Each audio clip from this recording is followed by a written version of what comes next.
सदाशिवसमारम्भां शंकराचार्यमध्यमाम् अस्मदाचार्यपर्यन्तां वन्दे गुरुपरम्परां। कुण्डलिकुमारिकुटिले चण्डि चराचर सवित्री चामुण्डे गुणिनि गुहारिणि गुहे गुरुमूर्ते त्वां नमामि कामाक्षि। विमलपटी कमलकुटी पुस्तक रुद्राक्ष शस्त्रहस्तकुटी कामाक्षी पक्ष्मलाक्षी दलित विपंची विभासी वैरुचि। हरिः ओं। परमेश्वर स्वरूपमान एल्लारिगू नमस्कार।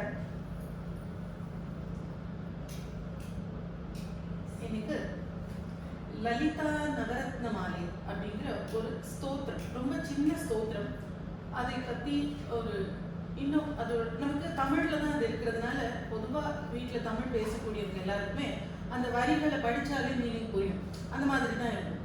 ஆனால் அது அவ்வளோதானா அப்படின்னா அதுக்குள்ளே நிறைய யோக ரகசியங்கள் எல்லாம் அடங்கினதாக இருக்கு.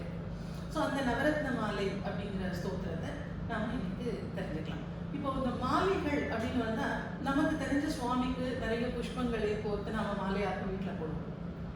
இது மாதிரி ஸ்தோத்திரங்கள்ல நிறைய மாலைகள் உண்டு. முகுந்த மாலா கேள்விப்பட்டிருப்பீங்க, அங்க மாலை அப்பர் பெருமாள் எழுந்தது கேள்விப்பட்டிருப்பீங்க. இது மாதிரி நிறைய மாலைகள், மாத்ருகா புஷ்ப மாலான்னு கேள்விப்பட்டிருப்பீங்க.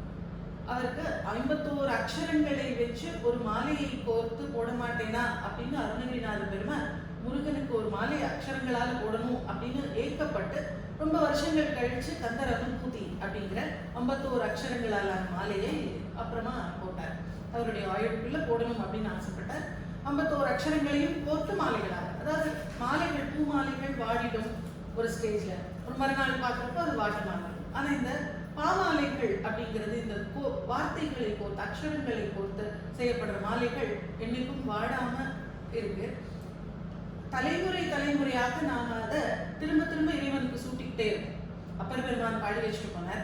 இத்தனை வருடங்களாக நாம திரும்ப திரும்ப பாடி அந்த மாலைகளை இறைவனுக்கு சூட்டிக்கிட்டே இருக்கோம். அப்படி ஒரு சிறப்பு இந்த மாலைகளுக்கு உண்டு. இதுல இந்த நவரத்ன மாலை அப்படிங்கிறது 9 விதமான ரத்னங்கள் இருக்கு. அது நமக்கு தருகை பிரஷியஸ் ஸ்டோன்ஸ். அந்த 9 விதமான ரத்னங்களை கோர்த்து மாலையா அப்படின்னு கேட்டோம்னா இல்லை. நான் ரத்னங்களை கோர்த்து மாலைனாலும் அது பிசிக்கலா இப்போ போடக்கூடிய மாலை மாதிரி தான் இருக்கும். அது சொற்களாலான மாலையாக இருக்காது. இந்த நவரத்ன மாலை எப்படின்னா அதுல இருக்கக்கூடிய ஒவ்வொரு ரத்னத்தையும் தேவியோட கம்பேர் பண்றாங்க. இந்த ரத்னம் தேவியா எப்படி இருக்கு, அப்படி தேவியினுடைய நிறம், அந்த ரத்னத்துக்கு ஒரு நிறம் இருக்கு, அந்த நிறம் தேவியோட எந்த விஷயத்துல ஒத்து போகுது அப்படிங்கறத கம்பேர் பண்றாங்க. இப்படி மட்டும்தானா கலர் கம்பேரிசன் மட்டும்தான் அப்படின்னு முடிஞ்சு போயிடும். இதையும் தாண்டி நம்ம உடம்புல இருக்கக்கூடிய முக்கியமான 9 பகுதிகளை அந்த ரத்னங்களோட ஒப்பிட்டு பேசுறாங்க. அது யோக ரகசியம். வெளியில பார்த்தா சாதாரண வார்த்தைகளாகத்தான் இருக்கும். நீங்க விநாயகர் அகவல் கூட படிச்சிருப்பீங்க. ஆராதாரத்து அங்குஷ நிலையும் பேரா நிறுத்தி பேச்சுரை அறுத்து அப்படி. அப்போ என்ன எல்லாம் தமிழா தான் இருக்கு, தனித்தனியா வார்த்தைகள் புரியுது. ஆனா கோர்த்தா அதுல ஏதோ விஷயம் சொல்றாங்க, அது என்னன்னு நமக்கு புரிபடுறது இல்லை. அது மாதிரி தான் இந்த அக்ஷர மாலை அப்படிங்கிறது, நவரத்ன மாலை அப்படிங்கிறது நவரத்னங்களை எப்படியெல்லாம் கம்பேர் பண்ணி நம்ம உடம்போட இந்த உலகத்தில் இருக்கக்கூடிய ஸ்தலங்களோட தேவியினுடைய குணங்களோட அப்படி ஒப்பிட்டா அந்த எப்படி ஒளிர்கிறாள் தேவி அந்த 9 ரத்னங்களாக அப்படிங்கிறத தான் நாம இதில் பார்க்க போறோம். அந்த யோக ரகசியங்களை தெரிஞ்சுக்கணும் அப்படின்னா ஒரு சின்னதான ஒரு இன்ட்ரோ, நம்ம உடல்ல இருக்கக்கூடிய சக்கரங்களை பத்தி நமக்கு தெரியும். சக்கரம் அப்படின்னாலே எது இயக்கத்துக்கு உதவுதோ அது சக்கரம் இல்லையா? ஒரு வண்டி இருக்கு, அது வண்டி போகிறதுக்கு எது ஹெல்ப் பண்ணுது, அந்த சக்கரம் தான் ஹெல்ப் பண்ணுது. ஸோ ஒரு இயக்கத்துக்கு எது உதவுதோ அதை சக்கரம்னு சொல்லுவோம். அப்போ நம்மளுடைய இயக்கங்களுக்கு, நம்ம வாழ்க்கையில வர்றது போறது, நம்ம சம்பாதிச்சது செலவு பண்ணது, இந்த இயக்கங்கள் எல்லாத்துக்கும் காரணமாக இருக்கக்கூடியது நமக்குள்ள இருக்கக்கூடிய சக்தி நிலைகள், பவர் பாயிண்ட்ஸ் சொல்லுவோம். முக்கியமான பாயிண்ட்ஸ் ஒரு 9 அப்படிங்கிறது கணக்கு. ஆனா நம்ம 6 பார்க்கலாம் முதல்ல, அப்புறம் அந்த மிச்சம் 3 பார்க்கலாம். அது கொஞ்சம் அட்வான்ஸ்ட் ஸ்டேஜா இருக்கும். ஸோ இந்த 6 நிலைகள் அப்படிங்கிறது நம்ம உடம்புக்குள்ளேயே இருக்கு. இந்த 6 நிலைகளும் ஸ்கேன் பண்ணா தெரியுமா, சர்ஜரி பண்ணா தெரியுமான்னா தெரியாது. பிசிக்கலா அது இல்லை அங்க. அப்போ எங்க இருக்கு? நமக்கு உடலே 3 விதமான உடல்கள் உண்டு. இது ஸ்தூல சரீரம், ஒரு சூக்ஷ்ம சரீரம் உண்டு, ஒரு காரண சரீரம் உண்டு. நாம் பிறக்கிறதுக்கு காரணமாக இருந்த சரீரம்.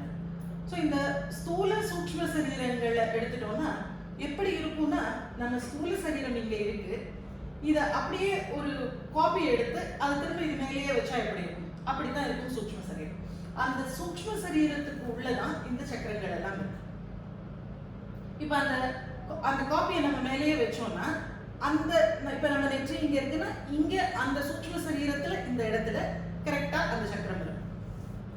ஸோ இந்த மாதிரி அந்த சக்கரங்கள் எதுக்காக இருக்கணும் அப்படின்னு பார்த்தோம்னா இயக்கத்துக்கு காரணம். சக்கரங்கள் பொதுவாக எதுக்கு இருக்கும்? இயக்கத்துக்கு. அதே மாதிரி நாம இயக்கிறதுக்கு காரணமாக இருக்கக்கூடியது இந்த சக்கரங்கள். இப்போ இந்த சக்கரங்களை சுத்திக்கிட்டே இருக்குமா அப்படின்னா இது சக்கரம்னா சக்கரம் கிடையாது, வீல் மாதிரி இருக்காது. இது ஒரு பவர் பாயிண்டா தான் இருக்கும். ஸோ அதை ஆக்டிவேட் பண்ணோம் அப்படின்னா அதுல இருந்து நிறைய நாடிகள் பிரிஞ்சு போகும். அந்த நாடிகள் வழியாக நமக்கு எனர்ஜி பிரிஞ்சு போகும். அப்படித்தான் இருக்கும். இது சூக்ஷ்மமாகத்தான் இருக்கும்.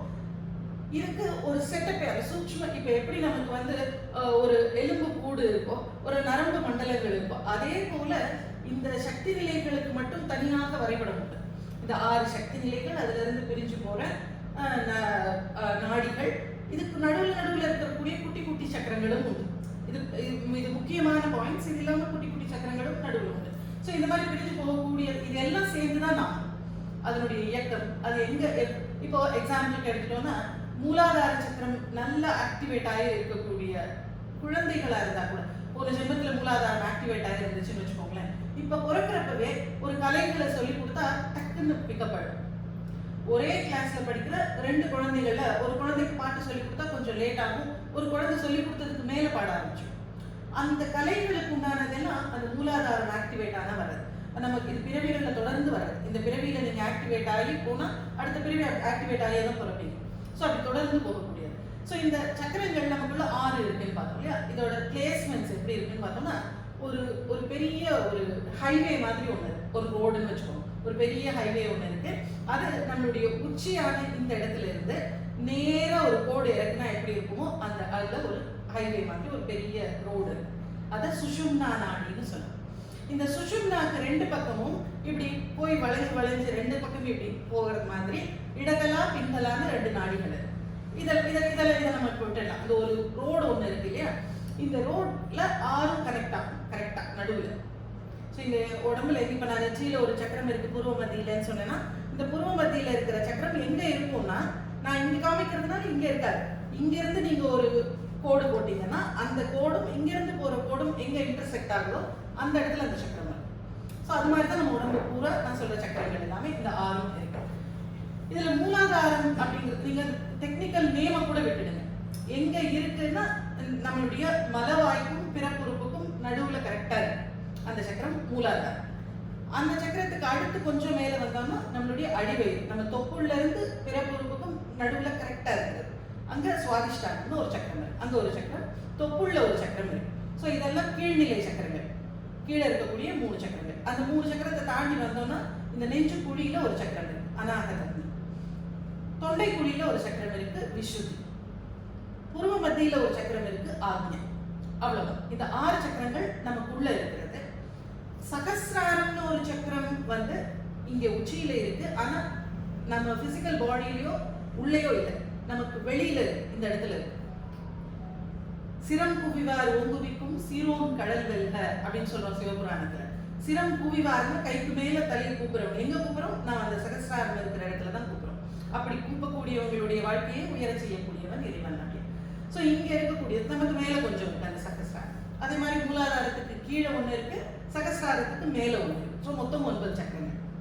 இதுதான் நம்ம சொல்றப்போ 6 ஆதாரங்கள்னு தான் சொல்லுவோம். 6 சக்கரங்கள் இருக்கு அப்படின்னு தான் சொல்லுவோம். ஸோ இந்த சக்கரங்களை எதுக்கு நம்ம தெரிஞ்சுக்கிறோம் அப்படின்னா, இந்த யோக ரகசியம் லலிதா நவரத்ன மாலையில இருக்குன்னு சொன்னோம் இல்லையா? இந்த யோக ரகசியம் என்னன்னா, நமக்கு ஒவ்வொருத்தங்களுக்குள்ளேயும் தேவி ஒரு பாம்பு வடிவத்துல நமக்குள்ள இருக்கா. ஆனா எந்த அசைவுகளும் இல்லாம, ஆக்டிவேட்டே ஆகாம, சும்மா ஒரு கோயில் 3 சுத்திக்கிட்டு படுத்திருக்கா.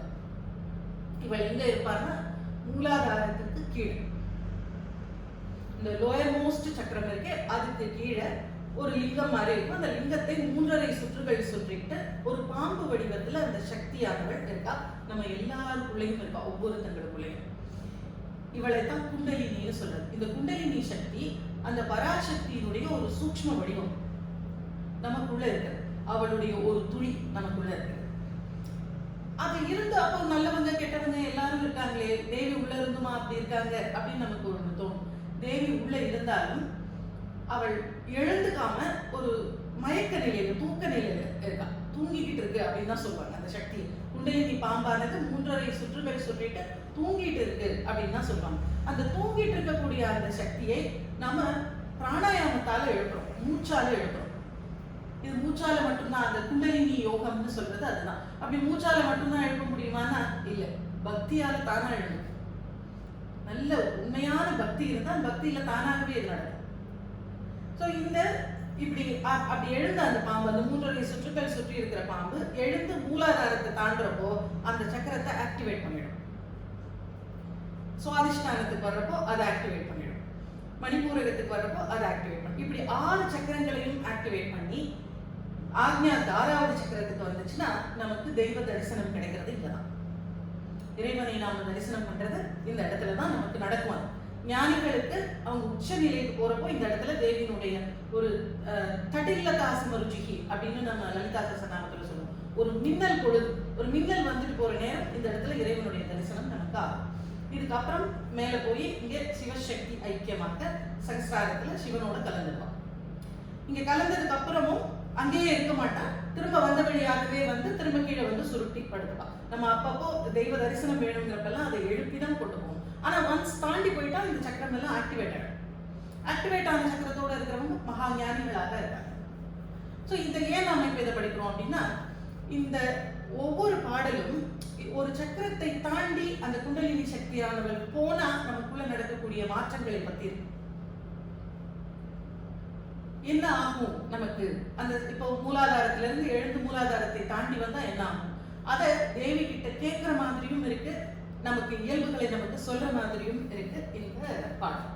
அதுக்காக நம்ம இந்த குண்டலினி பத்தி தெரிஞ்சுக்கிட்டோம். இந்த இப்போ நமக்கு என்ன கிளியரா இருக்கு, நம்ம உடம்புல 9 சக்கரங்கள் இருக்கு. இந்த 9 சக்கரங்கள்ல மூலாதாரத்துக்கு கீழே இருக்கக்கூடிய சக்கரத்தை பத்தி பேச மாட்டோம் எப்பவுமே, அதனால அதை ஸ்கிப் பண்ணிடலாம். ஸோ இந்த 6 சக்கரம், இங்க சகஸ்ராரம் 1 7 நம்ம தலைக்கு மேல இருக்கிறது, அதுக்கு மேல துவாதசாந்த பெருவெளின்னு சொல்லுவாங்க, அது வந்து அதுக்கு மேல இருக்கக்கூடிய இடம், அது 8வது சக்கரம். இந்த 8 பத்தி தான் நாம இதுல படிப்போம் இந்த பாடல. இந்த பாடலை பண்ணினது யார்? ஏன்னா இந்த அறிமுகம் போதும், இந்த யோக ரகசியங்களை தெரிஞ்சுக்கிறதுக்கு சக்கரங்களை பத்தி இவ்வளவு தெரிஞ்சா போதும். குண்டலினி இருக்கும், 6 சக்கரங்கள் இருக்கும், அதை வேதிச்சு மேல போகும் அப்படிங்கிறது தெரிஞ்சா போதும். இதை யார் அருளியது அப்படின்னு நமக்கு தெரியும். ஒரு ஸ்தோத்திரம் நாம படிக்கிறோம்னா அது யார் அருளியது, இது யார் அருளியதுன்னா சாட்சாத் அந்த முருகப்பெருமானை அருளியது. முருகப்பெருமானால் இப்போ நாம ஆதித்ய ஹிருதய ஸ்தோத்திரம் சொல்றோம். ஆதித்ய ஹிருதயம் யார் கொடுத்தது அப்படின்னா ஸ்ரீராமருக்கு அகஸ்தியர் உபதேசம் பண்ணது அப்படின்னு சொல்லிடும். நம்மளோட 2 லெவல் நமக்கு தெரியற வரைக்கும் சொல்றோம். ராமர் வெளியில சொன்னார், ராமருக்கு உபதேசம் பண்ணது அகஸ்தியர் அப்படின்னு. அகஸ்தியருக்கு யார் சொன்னா, அகஸ்தியருக்கு பராசக்தி உபதேசம் பண்ண இந்த ஸ்தோத்திரம். அகஸ்தியருக்கு பராசக்தி உபதேசம் பண்ணிட்டு இதை இந்த உலகத்துக்கு கொடு அப்படின்னு சொல்லிட்டு போனதுக்கு அப்புறம் அவர் ஒரு நல்ல பிராண்ட் அம்பாசிடருக்காக வெயிட் பண்ணார். யார் இப்ப நாம இது அவங்களே சொன்னாங்களா அப்படின்னா நம்ம சொல்றோம் இல்லையா, இப்போ ஒரு சோப் இருக்கு அவங்களே யூஸ் பண்றாங்களா, அப்ப நாம யூஸ் பண்ணணும் தானே அதை பண்றாங்க. ஸோ அந்த மாதிரி யாராவது ஒரு நல்ல பிராண்ட் அம்பாசிடர் வேணும் அப்படின்னு வெயிட் பண்ணார். ஸ்ரீராமரை விட யார் பெரிய பிராண்ட் அம்பாசிடர்? அவர் கிடைச்சப்போ அவருக்கு சொன்னார், இன்னைக்கு நாம என்ன பண்றோம், எதிரிகளால அழிவு வரும், எதிரிகள் இல்லாம போகணும், எதுலையும் ஜெயிக்கணும் அப்படின்னா ராமரே ஜெயிக்கிறதுக்கு ஆதித்ய ஹிருதயம் தான் சொன்னார், நம்மளும் சொல்லுவோம் அப்படின்னு சொல்லுவோம். அது மாதிரி முருகப்பெருமான் அகஸ்தியருக்கு அருளியது இந்த லலிதா நவரத்னமாலை. அகஸ்தியரால நமக்கு கொடுக்கப்பட்டது. அகஸ்தியருக்கு லலிதா சஹஸ்ரநாமம், லலிதா விஷதி, அந்த லலிதோபாக்கியானம் முழுக்க எல்லாமும் ஹயக்ரீவரால அருள் செய்யப்பட்டு எல்லாம் வாங்கினதுக்கு அப்புறம் இந்த லலிதா சஹஸ்ரநாமத்தை நான் எங்க போய் பாராயணம் பண்ணா எனக்கு முழு பலன் அப்படியே கிடைக்கும் அப்படின்னு அகஸ்திய பெருமான் கேட்க, அவர் திருமியச்சூருக்கு போய் பாராயணம் பண்ணு அப்படின்னு ஹயக்ரீவர் சொல்றார். அதனால அகஸ்திய பெருமான் லோபாமுத்ரா தேவியோட கிளம்பி திருமியச்சூருங்கிற ஊருக்கு வந்து அங்க லலிதா சஹஸ்ரநாமம் பாராயணம் பண்றார். அதுக்கப்புறம் அவர் சொந்தமாக அங்க இறைவனால் அருளப்பட்ட அந்த லலிதா நவரத்னமாலையை அங்க மக்களுக்கு வெளியிடுகிறார். அப்படி வெளியிடப்பட்டது ஒரு ஓலை சுவடிகளில் எழுதி ரொம்ப ரொம்ப நாள் வெளியில வராம இருந்துருச்சு. அதுக்கப்புறம் ஒரு மகான் ஒருத்தரால இது கண்டுபிடிக்கும், ஞானானந்தா அப்படின்னு பேர் அந்த மகான். அந்த மகானால அதை கண்டறியப்பட்டு அவர் இதை எல்லாரும் சொல்லுங்க அப்படின்னு சொல்லி எடுத்து வெளியில கொடுத்து நிறைய பாராயணம் பண்ணுங்கன்னு கொடுத்து அதுக்கப்புறம் தான் நமக்கு கிடைச்சது. அதனாலதான் இது ஆரம்பிக்கிறப்போ ஞானானந்தா சரணம் சரணம், ஞான சத்குரு சரணம் சரணம்னு சொல்றோம் இல்லையா. அது அந்த முதல்ல வெளியிட்ட அந்த குருவுக்கு ஒரு நமஸ்காரம் பண்ணிட்டு ஆரம்பிக்கிறேன். அதனால தான் நமக்கு கிடைச்சது, இல்லைன்னா அது கிடைக்காம போயிருக்கும். அதனால நாம் அந்த மாதிரி சொல்லுவோம். ஸோ எழுதினது முருகப்பெருமான். இந்த முருகப்பெருமான் தான் எழுதினாருங்கிறதுக்கு ஒரே ஒரு பாட்டுல ஒரு அடையாளத்தை மட்டும் முருகன் விட்டுட்டு போயிருப்பார். மிச்ச இடங்கள் எல்லாம் அகஸ்தியரை தான் நமக்கு அடையாளம் தெரியும். எல்லா பாடல்களையும் ஒரு பாடல்கள் நமக்கு அது தெரியும். சரி, பாடலோட அமைப்பு எப்படி இருக்கு? ஒரு பிள்ளையார் காப்பு, 9 ரத்னங்களுக்கு 9 பாட்டு, ஒரு பலஸ்ருதி, அவ்வளவுதான். இதான் பாட்டு. மொத்தம் 11. அதுல காப்பும் பலஸ்ருதியும் 4 வரிகள் தான் இருக்கும். பாடல்கள் 9 நவரத்னங்களுக்கும் கொஞ்சம் பெரிய பாடல்களாக இருக்கும். அவ்வளவுதான் அமைப்பு. என்ன பலஸ்ருதி? அற்புத சக்தி எல்லாம் அடைவார்கள். இதை தொடர்ந்து பாராயணம் செய்யக்கூடியவர்கள் அற்புத சக்திகள் எல்லாம் அடைவார்கள். அதாவது இந்த குண்டலினி எழும்புறதுனால ஏற்படக்கூடிய பெரிய பெரிய பலன்கள் எல்லாம் அவங்களுக்கு கிடைக்கும். சிவரத்தினமாய் திகழ்வார்கள் அப்படின்னு சொல்லி இந்த 2 தான் பலஸ்ருதியாக சொல்லியிருக்கு. எல்லா விதமான அற்புத சக்திகளும் கிடைக்கும், சிவரத்னமாக திகழ்வார்கள் அப்படின்னு சொல்லி. சிவரத்னமாக திகழ்தல்னா சிவனுக்கே ஒரு அணிகலனாக இருக்கிறது, அதாவது சிவனோடவே கலந்து இருக்கக்கூடிய நிலையாக கிடைக்கும் அப்படிங்கிறது பலஸ்ருதியாக சொல்லியிருக்கு. எந்த தெய்வத்தின் மேல எழுதப்பட்டது? அடுத்த கேள்வி. ஒரு பாடலே இதெல்லாம் நம்ம தெரிஞ்சுக்கணும். யார் எழுதினா, யார் மேல எழுதப்பட்டிருக்கு அப்படின்னு. எந்த சுவாமி மேல எழுதப்பட்டிருக்கு? பேர் பார்த்தாலே தெரியுது, லலிதா நவரத்னமாலை. லலிதா தேவி, லலிதா மகா திரிபுர சுந்தரி, காமாட்சி, காமேஸ்வரி, ராஜராஜேஸ்வரின்னு சொல்றோமே, அந்த தெய்வத்தின் மேல எழுதப்பட்டது தான் இந்த பாடல். லலிதை யாரு அப்படின்னு தெரிஞ்சா இந்த பாடல் எல்லாத்துக்கும் பொருளும் நமக்கு தெரிஞ்சிடும். லலிதையினுடைய கதை நமக்கு பரிச்சயமானதுதான். ஆனா இந்த ஸ்தோத்திரத்துக்கு தேவையான அளவு அந்த லலிதையினுடைய கதையை பார்க்கிறது அப்படின்னு நாம எடுத்துட்டோம்னா, முதல் விஷயம், மன்மதனை ஈஸ்வரன் எரிச்சு சாம்பலாக்கிட்டார். மன்மதனை எரிச்ச சாம்பல்ல இருந்து ஒரு அசுரன் வந்தான், அவன் பேர் பண்டாசுரன். அவன் அஜ்ஞானத்தினால நிறைய கெட்ட செயல்கள் செஞ்சான். தெரியாத கெடுதல் எல்லாம், நமக்கு கெடுதல் வந்து சேரும்னு தெரிஞ்சு நாம ஒரு தப்பு பண்ணுவோமா? இதனால நமக்கு ஒரு பெரிய பாவம் வரும்னு தெரிஞ்சு ஒரு பண்ண மாட்டோம்.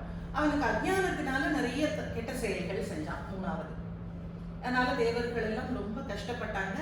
அப்போ தேவர்கள் எல்லாம் சேர்ந்து பராசக்தியை வேண்டி இந்த கஷ்டங்களை தீர்த்து வைக்கிறதுக்கு நீ வரணும் அப்படின்னு வேண்டி தன்னுடைய அங்கங்களை எல்லாம் கட் பண்ணி போட்டு யாகம் பண்ணாங்க தேவர்கள். அதாவது தேவர்கள் தியாகம் பண்ணாங்க. 4வது, தேவர்கள் தியாகம் பண்ணின உடனே லலிதை தோன்றினார். 5வது. இவ்வளவுதான் விஷயம். இந்த லலிதையினுடைய கதையில் லலிதை தோன்றினார். லலிதா மகா திரிபுர சுந்தரி இவங்க பண்ண யாகத்திலிருந்து எழுந்து வந்தார். அந்த இவங்களுடைய தியாகத்திலிருந்து அவள் எழுந்து வந்தாள். எழுந்து வந்து ஈசனை திருமணம் பண்ணிட்டார். அதாவது சிவன் சக்தி ஐக்கியமாச்சு. இவங்க 2 பேரும் கல்யாணம் பண்ணிட்டாங்க. கல்யாணம் பண்ணி பட்டாபிஷேகம் எல்லாம் ஆன உடனே பண்டாசுரனை வதம் பண்ணிட்டான். இருட்டு போயிடுச்சு. அசுரனை வதம் பண்ணிட்டார். தேவர்கள் ஆனந்தப்பட்டாங்க. 8 பாயிண்ட் இருக்கா? இதுதான் லலிதையினுடைய கதை. சரி, யாரோ எங்கேயோ பிறந்தாங்க. அசுரர்களுக்கு ஒரு தடவை கஷ்டம் வந்தது. இப்ப நமக்கு கூட தான் கோவிட் வந்தது. நம்ம அதை பத்தி ஏன் திரும்ப திரும்ப பேசிக்கலாம்? நம்ம அதையெல்லாம் ஒரு சரித்திரமா எழுதி வச்சு இனிமே வர ஸ்கூல்ல எல்லாம் ஒரு பாடமா வச்சு இந்த மாதிரி 2019 கோவிட் வந்துச்சு, அப்ப எல்லாரும் இதெல்லாம் பண்ணோம் அப்படின்லாம் யாராவது படிப்பாங்களா? படிக்க மாட்டாங்கல்ல. அப்போ ஒரே ஒரு அசுரன் வந்தான், அதை நாம ஏன் திரும்ப திரும்ப படிச்சுக்கிட்டே இருக்கணும்? ஏன் அது ஒரு கதையா எழுதி வச்சு, பாட்டா எழுதி வச்சு, பண்டாசுரன் வந்தான், அவனை வதம் பண்ணாங்க, அதுக்கு ஹெல்ப் பண்ணாங்க, இப்படி போர் நடந்துச்சு, இது ஏன் நாம படிச்சுட்டே இருக்கணும்னா, ஏன் படிச்சுட்டே இருக்கணும்னா, பண்டாசுர வதம் எங்கேயோ நடக்கல, தினம் தினம் இங்கே இருக்கு. நமக்குள்ள தினம் தினம் நடந்துட்டு இருக்கிற விஷயம். அதனால நாம தெரிஞ்சுக்கிட்டே ஆகணும்னு அது தலைமுறைகளாக கடத்திக்கிட்டே இருக்கும். இங்க என்ன நடக்குது? இந்த 8 விஷயங்கள் நமக்குள்ள என்ன நடக்குது அப்படின்னு பார்க்கணும். இந்த 8 விஷயங்கள்ல முதல்ல என்ன? மன்மதனை எரிச்ச சாம்பல். மன்மதன்னா ஆசை. ஆசைகளை வச்சிருந்தோம்னா அந்த ஆசைகள்ல இருந்து என்ன உருவாகும்? ஏகப்பட்ட ஆசைகள் இருக்கு. ஆசைகள் தீர்ந்துட்டான்னா நிறைவேறினாலும் தீர்றதில்லை, நிறைவேறாட்டியும் தீர்றதில்லை. நான் இன்னைக்கு ஒரு ஆசைப்படுறேன், அது நடந்துடுச்சு, ரைட், இன்னைக்கு நம்ம ஆசைப்பட்டோம், நடந்துடுச்சு, இனிமேல் நம்ம ஆசையே படக்கூடாது அப்படின்னு இருக்கோமா? இல்லை. உடனே அடுத்த ஆசை. சரி நடக்கல ஆசை, ஆசைப்பட்டா நடக்கவே மாட்டேங்குது, இனிமே ஆசைப்படக்கூடாது அப்படின்னு விட்டுடுறோமா? இல்லை, அடுத்த ஆசை. ஸோ நிறைவேறினாலும் அடுத்த ஆசை, நிறைவேறாட்டியும் அடுத்த ஆசை. ஸோ ஆசைகள் முடியறதே இல்லை. இதுதான் மன்மதன்ற அடையாளம். இவனை எரிச்ச சாம்பல்ல இருந்து ஒண்ணு வரும். அது என்னன்னா அகங்காரம். ஆசைகள் நமக்கு ஆசைகள் கிடைச்சாலும் அகங்காரம் வரும், ஆசைகள் கிடைக்காட்டியும் அகங்காரம் வரும். எப்போ அகங்காரம்னா என்ன அப்படின்னா, எல்லாமே நான் தான் செய்யறேன் அப்படின்னு நினைச்சுக்கிறோம் இல்லையா, அது அகங்காரம். நான் தான் செய்யறேன், நாம தான் செய்யறோம். இந்த கோபுரம் தாங்கி பொம்மைன்னு சொல்லுவாங்க, நீங்க பார்த்துருப்பீங்க. ஒரு குண்டு பொம்மை குட்டியா இப்படி கோபுரத்துல கீழே வச்சிருப்பாங்க. ஆக்சுவலா அது 2 கையாலே அந்த கோபுரத்தை தாங்கி இருக்கு. ஆனா அது நினைச்சிட்டு இருக்கோம், நாம இப்படி வச்சுட்டு இருக்கிறதுனாலதான் இந்த கோபுரமே நிக்குது, நாம தான் தாங்கிட்டு இருக்கோம் அப்படின்னு. நாம அப்படித்தான் நம்ம வாழ்க்கையில எல்லா விஷயங்களையும் நாம தான் நடத்திட்டு இருக்கோம் அப்படின்னு நினைச்சிட்டு இருக்கோம். நாம எதையும் நடத்தல, நமக்கு மேல இருக்கக்கூடிய சக்தி தான் இது எல்லாத்தையும் நடத்திட்டு இருக்கு.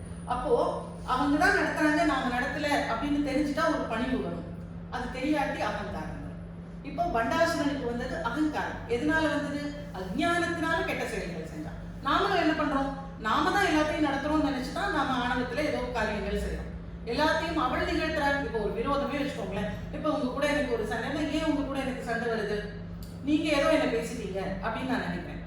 ஆனா இறைவன் இன்னைக்கு ஏதோ அவங்களை அப்படி பேச வச்சிருக்கான், சரி பரவாயில்ல விடு அப்படின்னு நான் நினைச்சேன்னா எனக்கு உங்ககிட்ட விரோதம் வராது. ஸோ இந்த அஜ்ஞானத்தினால தான் இங்க வர குழப்பங்கள் எல்லாமே வருது. அஜ்ஞானத்தினால பண்டாசுரன் கெட்ட செயல்கள் செய்யறான் அப்படிங்கிறது என்னன்னா, நமக்கு எது தெரிஞ்சுக்கணுமோ அதை தெரிஞ்சுக்காதனால, இறைவன் தான் இதெல்லாம் நடத்துறாங்கிறது தெரியாததுனால நாம தப்பு மேல தப்பு பண்ணிக்கிட்டே இருக்கோம். ஸோ அஜ்ஞானத்தினால கெட்ட செயல்கள். அடுத்தது என்ன? தேவர்களுடைய தியாகம். புலன் இன்பங்களை தியாகம் பண்ணா இறை சக்தி தோன்றும். அவங்க ஹோமத்துல அவங்களுடைய உடல் உறுப்புகளை கட் பண்ணி போட்டாங்க, தேவர்களுடைய தியாகம் பண்ணாங்க, இறை சக்தி உருவாச்சு, இறை சக்தி அங்க தோன்றுச்சு. இப்ப நாம நம்மளுடைய புலன்களால் அனுபவிக்கக்கூடிய இன்பங்களை தியாகம் பண்ணா நமக்குள்ள இறை சக்தி தோன்றும். லலிதை நமக்குள்ள எழுந்திருப்பான். அதுதான் அந்த ஆவிர்வாவம். லலிதை ஆவிர்வாவம் பண்ணா சித்தக்னியில இருந்து அப்படின்னா நம்மளுடைய சித்தமாகிய அக்னியில இருந்து தேவி எழுந்திருப்பா. எப்போ? நாம புலன் இன்பங்களை தியாகம் பண்ண. புலன் இன்பங்கள்னா அவ்வளவு ஈஸியான, இந்த நாம அனுபவிக்கிறோம் ஆனந்தமாக இருக்கு அப்படின்னு நினைக்கிற டெம்பரவரி விஷயங்கள் எல்லாமே புலன் இன்பங்கள் தான்.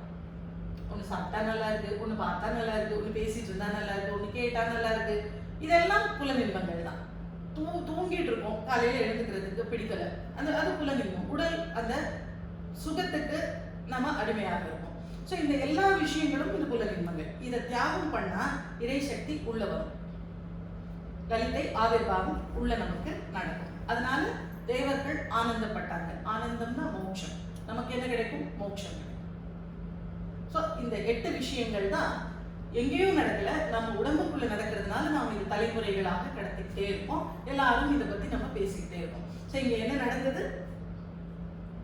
ஆசையால அஜ்ஞானம் வந்தது, அகங்காரம் வந்தது, அகங்காரத்தினால கெட்ட செயல்கள் செஞ்சோம், கெட்ட செயல்கள் செஞ்சதுனால துன்பங்கள் வந்தது. தேவர்கள்னா யாரு? நமக்குள்ள இருக்கக்கூடிய நல்ல சக்திகள் தேவர்கள், அவர்களுக்கு துன்பம் வந்தது. அதுக்கப்புறம் தியாகத்தினால இறை மூர்த்தம் உண்டாச்சு. இறை உண்டான உடனே நமக்கு கஷ்டங்கள் தீர்ந்து மோட்சம் கிடைச்சு, அஜ்ஞானம் போச்சு, வெளிச்சம் வந்தது, நமக்கு மோட்சம் கிடைச்சு. இந்த விஷயத்தை தான் லலிதை செஞ்சா. ஸோ இந்த லலிதையை பற்றின இதுல என்ன இந்த பாடல்ல கேட்கிறாங்கன்னா, அந்த நடுவுல ஒரு ஸ்டேஜ் இருக்கு இல்லையா, நம்ம தியாகம் பண்ணி லலிதையை எனக்குள்ள வா அப்படின்னு கூப்பிடுறது, அதுதான் இந்த பாடல் பூரா செய்யணும். மாதா ஜெயவோம் வருவாய் தருவாய் மாதா ஜெயவோம் லலிதாம்பிகையை சொல்றப்போ, நீ எனக்குள்ள ஆவிர்வாவம் பண்ணு, என் சித்தத்துல இருந்து நீ உருவாகு, என் சித்தத்துல நீ வா அப்படின்னு நாம கூப்பிடுறோம். அதுதான் வருவாய் மாதா ஜெயவோம் லலிதாம்பிகை. ஏன்னா நம்ம இந்த பாடல் பூரா கூப்பிடுறது அந்த ஸ்டேஜ். அவள் உள்ள வந்துட்டா அப்படின்னா அஜ்ஞானம் நீங்கிடும், மோட்சம் கிடைக்கும், அது அடுத்த ஸ்டேஜ். இது இந்த வர சொல்லி கேட்கிற ஸ்டேஜ் தான் இந்த ஸ்தோத்திரம், இந்த நவரத்னமாலா அப்படிங்கிற ஸ்தோத்திரம். பாத்தீங்கன்னா மாதா ஜெயவோம் லலிதாம்பிகையே வருவாய் வரம் தருவாய் இப்படியே கூப்பிட்டுட்டே இருப்பாங்க.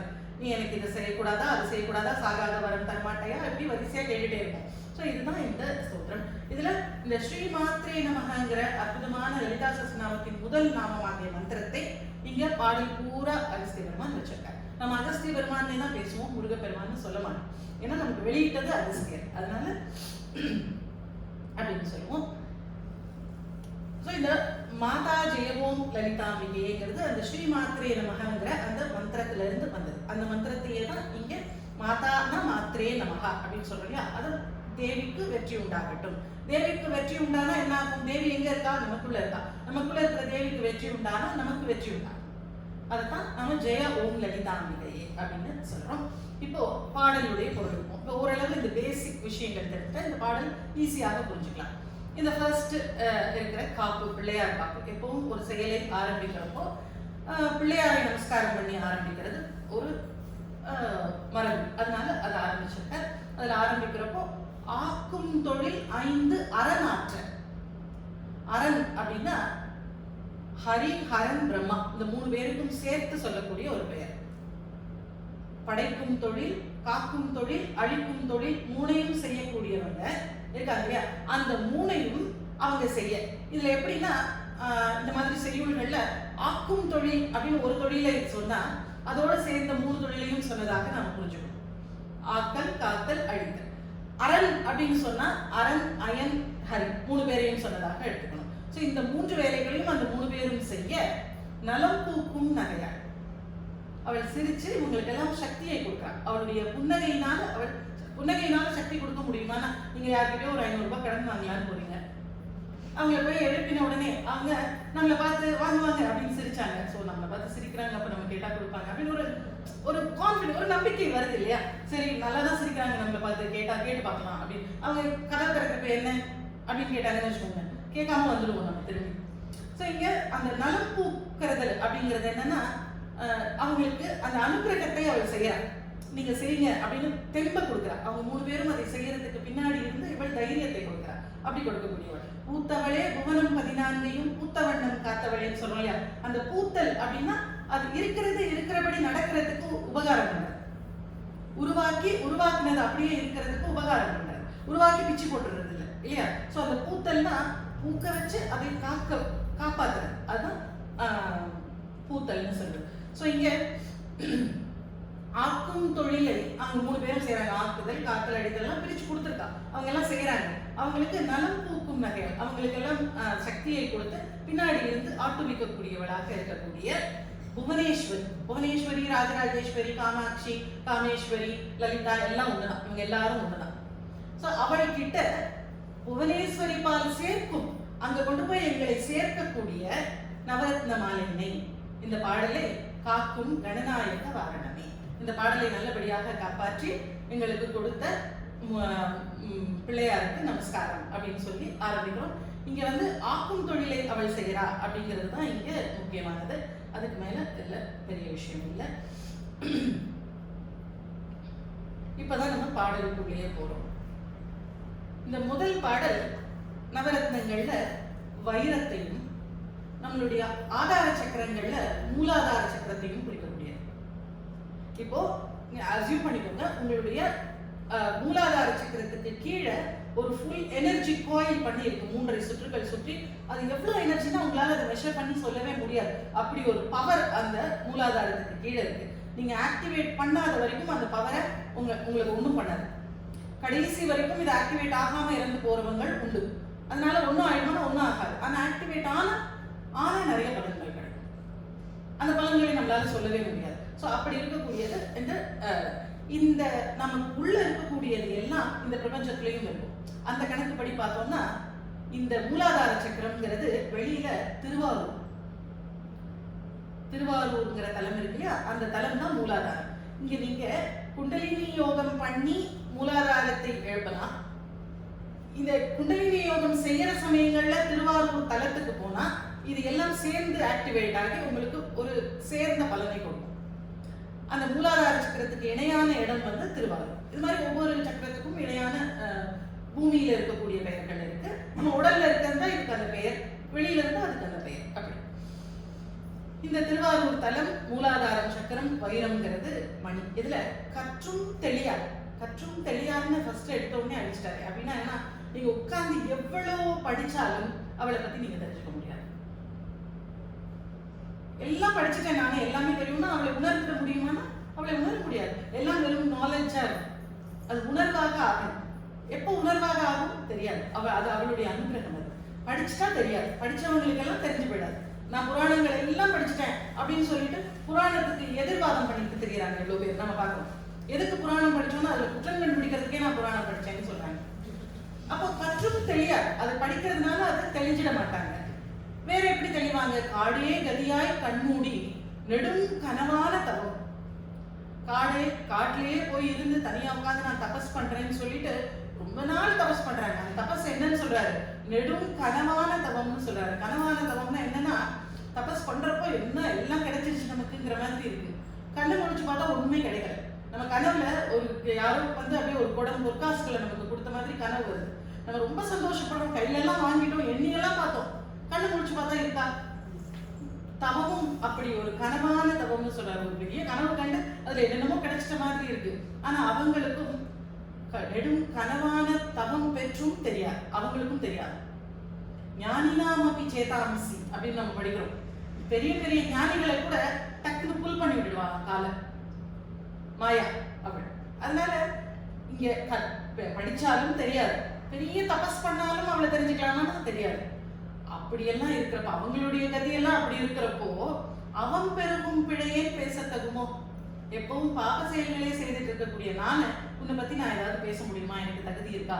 அவன் பெருகும் பிழையே, அவன் தான் அவமானமாக இருக்குது, அவமானப்படக்கூடிய செயல்கள், அது மாதிரியான கெட்ட செயல்களையே செஞ்சுட்டு இருக்கக்கூடிய நானு அவங்களுக்கு எல்லாமே நீ தெரிய மாட்டேன்னா எனக்கு நான் உன்னை பத்தி பேசக்கூட முடியுமா அப்படின்னு பெருகும் அவன் பெருகும் பிழையே பேசத்தகுமோ, நான் பேச முடியுமா இதை அப்படின்னு கேட்கிறாரு.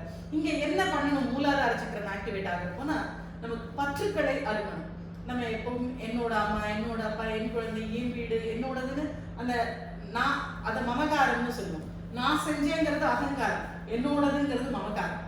இந்த என்னோடதுதான் இங்க பெரிய பிளே பண்றது. ஏதோ ஒரு பிரச்சனைனா பிரச்சனைனால நமக்கு கஷ்டம் இல்லை, அது நமக்கு வந்ததுனால கஷ்டம். குழந்தை அடிபட்டுடுச்சுன்னா குழந்தை அடிபட்டுடுச்சேன்னு கஷ்டம் இல்லை, ஏன் குழந்தையா இருந்தாதான் கஷ்டம். சோ இந்த மமகாரம், என்னோடதுங்கிற உணர்வு இருக்கு இல்லையா, அந்த உணர்வை அறுக்கணும். அதுதான் பற்றும் வைரப்படைவாள் வைரப்பகைவர்க்கு எவனாக எடுத்தவளே. வைரப்பகைவர்கள்னா வலிமையான பகைவர்கள். எது வலிமையான பகைவர்கள்? எல்லாம் என்னோடதுங்கிற எண்ணம், மமகாரம். அந்த பகைவர்களை வெட்டக்கூடிய வைர வாழை அவர் கையில் வச்சிருக்கா, வலிமையான வாழை வச்சிருக்கா, வற்றாத அருட்சுனையாக இருக்கா. அருட்சுனைனா ஒரு சுனைனா அதுல இருந்து தண்ணி பெருகி வரும். இவள் அருள் பெருகி வரக்கூடிய சுனையாக இருக்கா. என்ன ஆகும்? என் நெஞ்சத்து அழுக்கையெல்லாம் என் அருள் புனலால் துடைத்தனே அப்படின்னு அபிராமபட்டர் சொல்றாரு இல்லையா. அருள் புனல் வந்து அழுக்கெல்லாம் அடிச்சுட்டு போயிடும். சோ அவள் அருள் புனலாக இங்க வருது. அப்படி வர்றப்போ நம்மளுடைய அழுக்கெல்லாம் அடிச்சுட்டு போயிடுது, பந்தங்கள் எல்லாம் கட் பண்ணிடுறா, வைர வாழ் வச்சிருக்கா. இந்த நிலை இங்க நடந்தா பற்றுக்களை எல்லாம் அறுத்து இங்க இருந்து நாம சுவாதிஷ்டானத்துக்கு நம்மளுடைய குண்டலினி முன்னேறும். பற்றுக்களை அறுக்கணும், அழுக்குகள், மன அழுக்குகள் எல்லாம் இருக்கக்கூடாது, கெட்ட எண்ணங்கள் இருக்கக்கூடாது. இதெல்லாம் இங்க நீக்கிறப்போ மூலாதாரத்துல இருந்து சுவாதிஷ்டானத்துக்கு நம்மளுடைய குண்டலினி எழுந்துடும். இது முதல்ல இருந்து ரெண்டாவது. படிச்சாலும் தெரியாது, தவம் பண்ணாலும் புரியாது. அப்படி இருக்கிறப்போ நாம அவனை பத்தி பேச முடியுமா அப்படின்னா எப்ப பேச முடியும்? பற்றுக்களை அறுக்கணும், மனசுல அழுக்குகள் இருக்கக்கூடாது. இதையெல்லாம் நீக்கிட்டா அவள் அடுத்த நிலைக்கு நம்மளை கொண்டு போவா. அடுத்த நிலை தான் சுவாதிஷ்டானம், நம்மளுடைய அடிவயிற்றில் இருக்கக்கூடிய சக்கரம். அது அடிவயிற்றுல நெருப்பு சக்கரம், சுவாதிஷ்டானம். ஸோ இங்க நெருப்பு இருக்கிறதுனால மூலக்கனலே அப்படின்னு ஆரம்பிக்கிறார். இந்த தலத்துக்கு, இந்த சக்கரத்துக்கு ஈக்குவலாக பூமியில இருக்கக்கூடியது நீர்த்தலம், ஜம்புகேஸ்வரம், திருவானைக்கால். இது வந்து நெருப்பு சக்கரம், அங்க இருக்கிறது நீர் தலம். பஞ்சபூதங்கள்ல நீர் தலம். ஜம்புகேஸ்வரம் தான் இந்த தலம், சுவாதிஷ்டான சக்கரத்துக்கு. மூலக்கனலே சரணம். இதுல பூரா இந்த சுவாதிஷ்டான சக்கரத்துக்கு நம்மளுடைய குண்டலினி வந்துட்டா பரிபூர்ண சரணாகதி இங்க வேணும். பரிபூர்ண சரணாகதினா என்ன அப்படின்னா, நம்ம நிறைய கதைகள்ல படிச்சிருக்கோம். நம்ம ஆதிசங்கரருடைய சங்கர விஜயத்துல படிக்கிறோம். உன்னுடைய உயிர் வேணும் அப்படின்னு கேட்டா, நான் குனிஞ்சு நினைக்கிறேன், நீ தலையை வெட்டிப்போ அப்படின்னு சொல்றேன். யாரும் நடத்துறாங்க, யாரும் பார்த்துப்பாங்க, அவங்க எல்லாம் காப்பாற்றப்பட்டாங்க. அப்படி பரிபூர்ண சரணாகதி பண்ணவங்க இறைவன் இறங்கி வந்து அவங்களை காப்பாத்திருக்காரு. அந்த சரணாகதியை தான் இந்த பாடல் பூரா, பூரண சரணாகதியை தான் இந்த பாடல் பூரா சொல்லும். மூலக்கனலே சரணம். மூலக்கனல்னா அதுதான் இங்க இருக்கக்கூடிய எல்லாம் உருவாகிறதுக்கு காரணமாக இருந்த ஒரு ஸ்பார்க். அதுல இருந்து தான் இங்க இருக்கக்கூடியது எல்லாம் உருவாச்சு. அது மூலக்கனல். அந்த மூலக்கனல் கிட்ட நான் என்னை சரணாகதி பண்றேன் அப்படின்னு சொல்றேன். முடியா முதல்னா ஒரு இடத்துல ஆரம்பிக்குது, ஒரு இடத்துல ஆரம்பிச்சா ஒரு இடத்துல முடியும். இதுக்கு ஆரம்பமும் கிடையாது, முடிவும் கிடையாது, ஆதியும் அந்தமும் இல்லாது. இதுக்கு இங்கதான் ஆரம்பிச்சதுன்னு சொல்ல முடியாது, இப்பதான் பிறந்தாங்க இந்த இதுல இருந்து இருக்காங்கன்னு சொல்ல முடியாது, இது வரைக்கும் இருப்பாங்கன்னு சொல்ல முடியாது. சோ இது ரெண்டையும் கடந்து இருக்கக்கூடிய முடியா முதல். கோலக்கிளி இந்த இடம் தான் நமக்கு ரொம்ப முக்கியமான இடம். கோலக்கிளினா கிளியினுடைய இயல்பு என்ன? நாம பேசுறதெல்லாம் திரும்பி பேசுறது. இங்க தேவியினுடைய இயல்பு என்னன்னா நம்மளை அப்படியே பிரதிபலிப்பான். அதுதான் தேவியினுடைய இயல்பு. எப்படி பிரதிபலிப்பானா, உங்களுக்கு நல்ல எண்ணங்கள், நல்ல வார்த்தைகள், நல்ல நடத்தை இருந்து அவளை உங்களை பார்த்தா உங்களுக்கு அதை அப்படியே கொடுப்பா. உங்களுக்கு கிடைக்கிறதெல்லாம் நல்லதாவே இருக்கும்.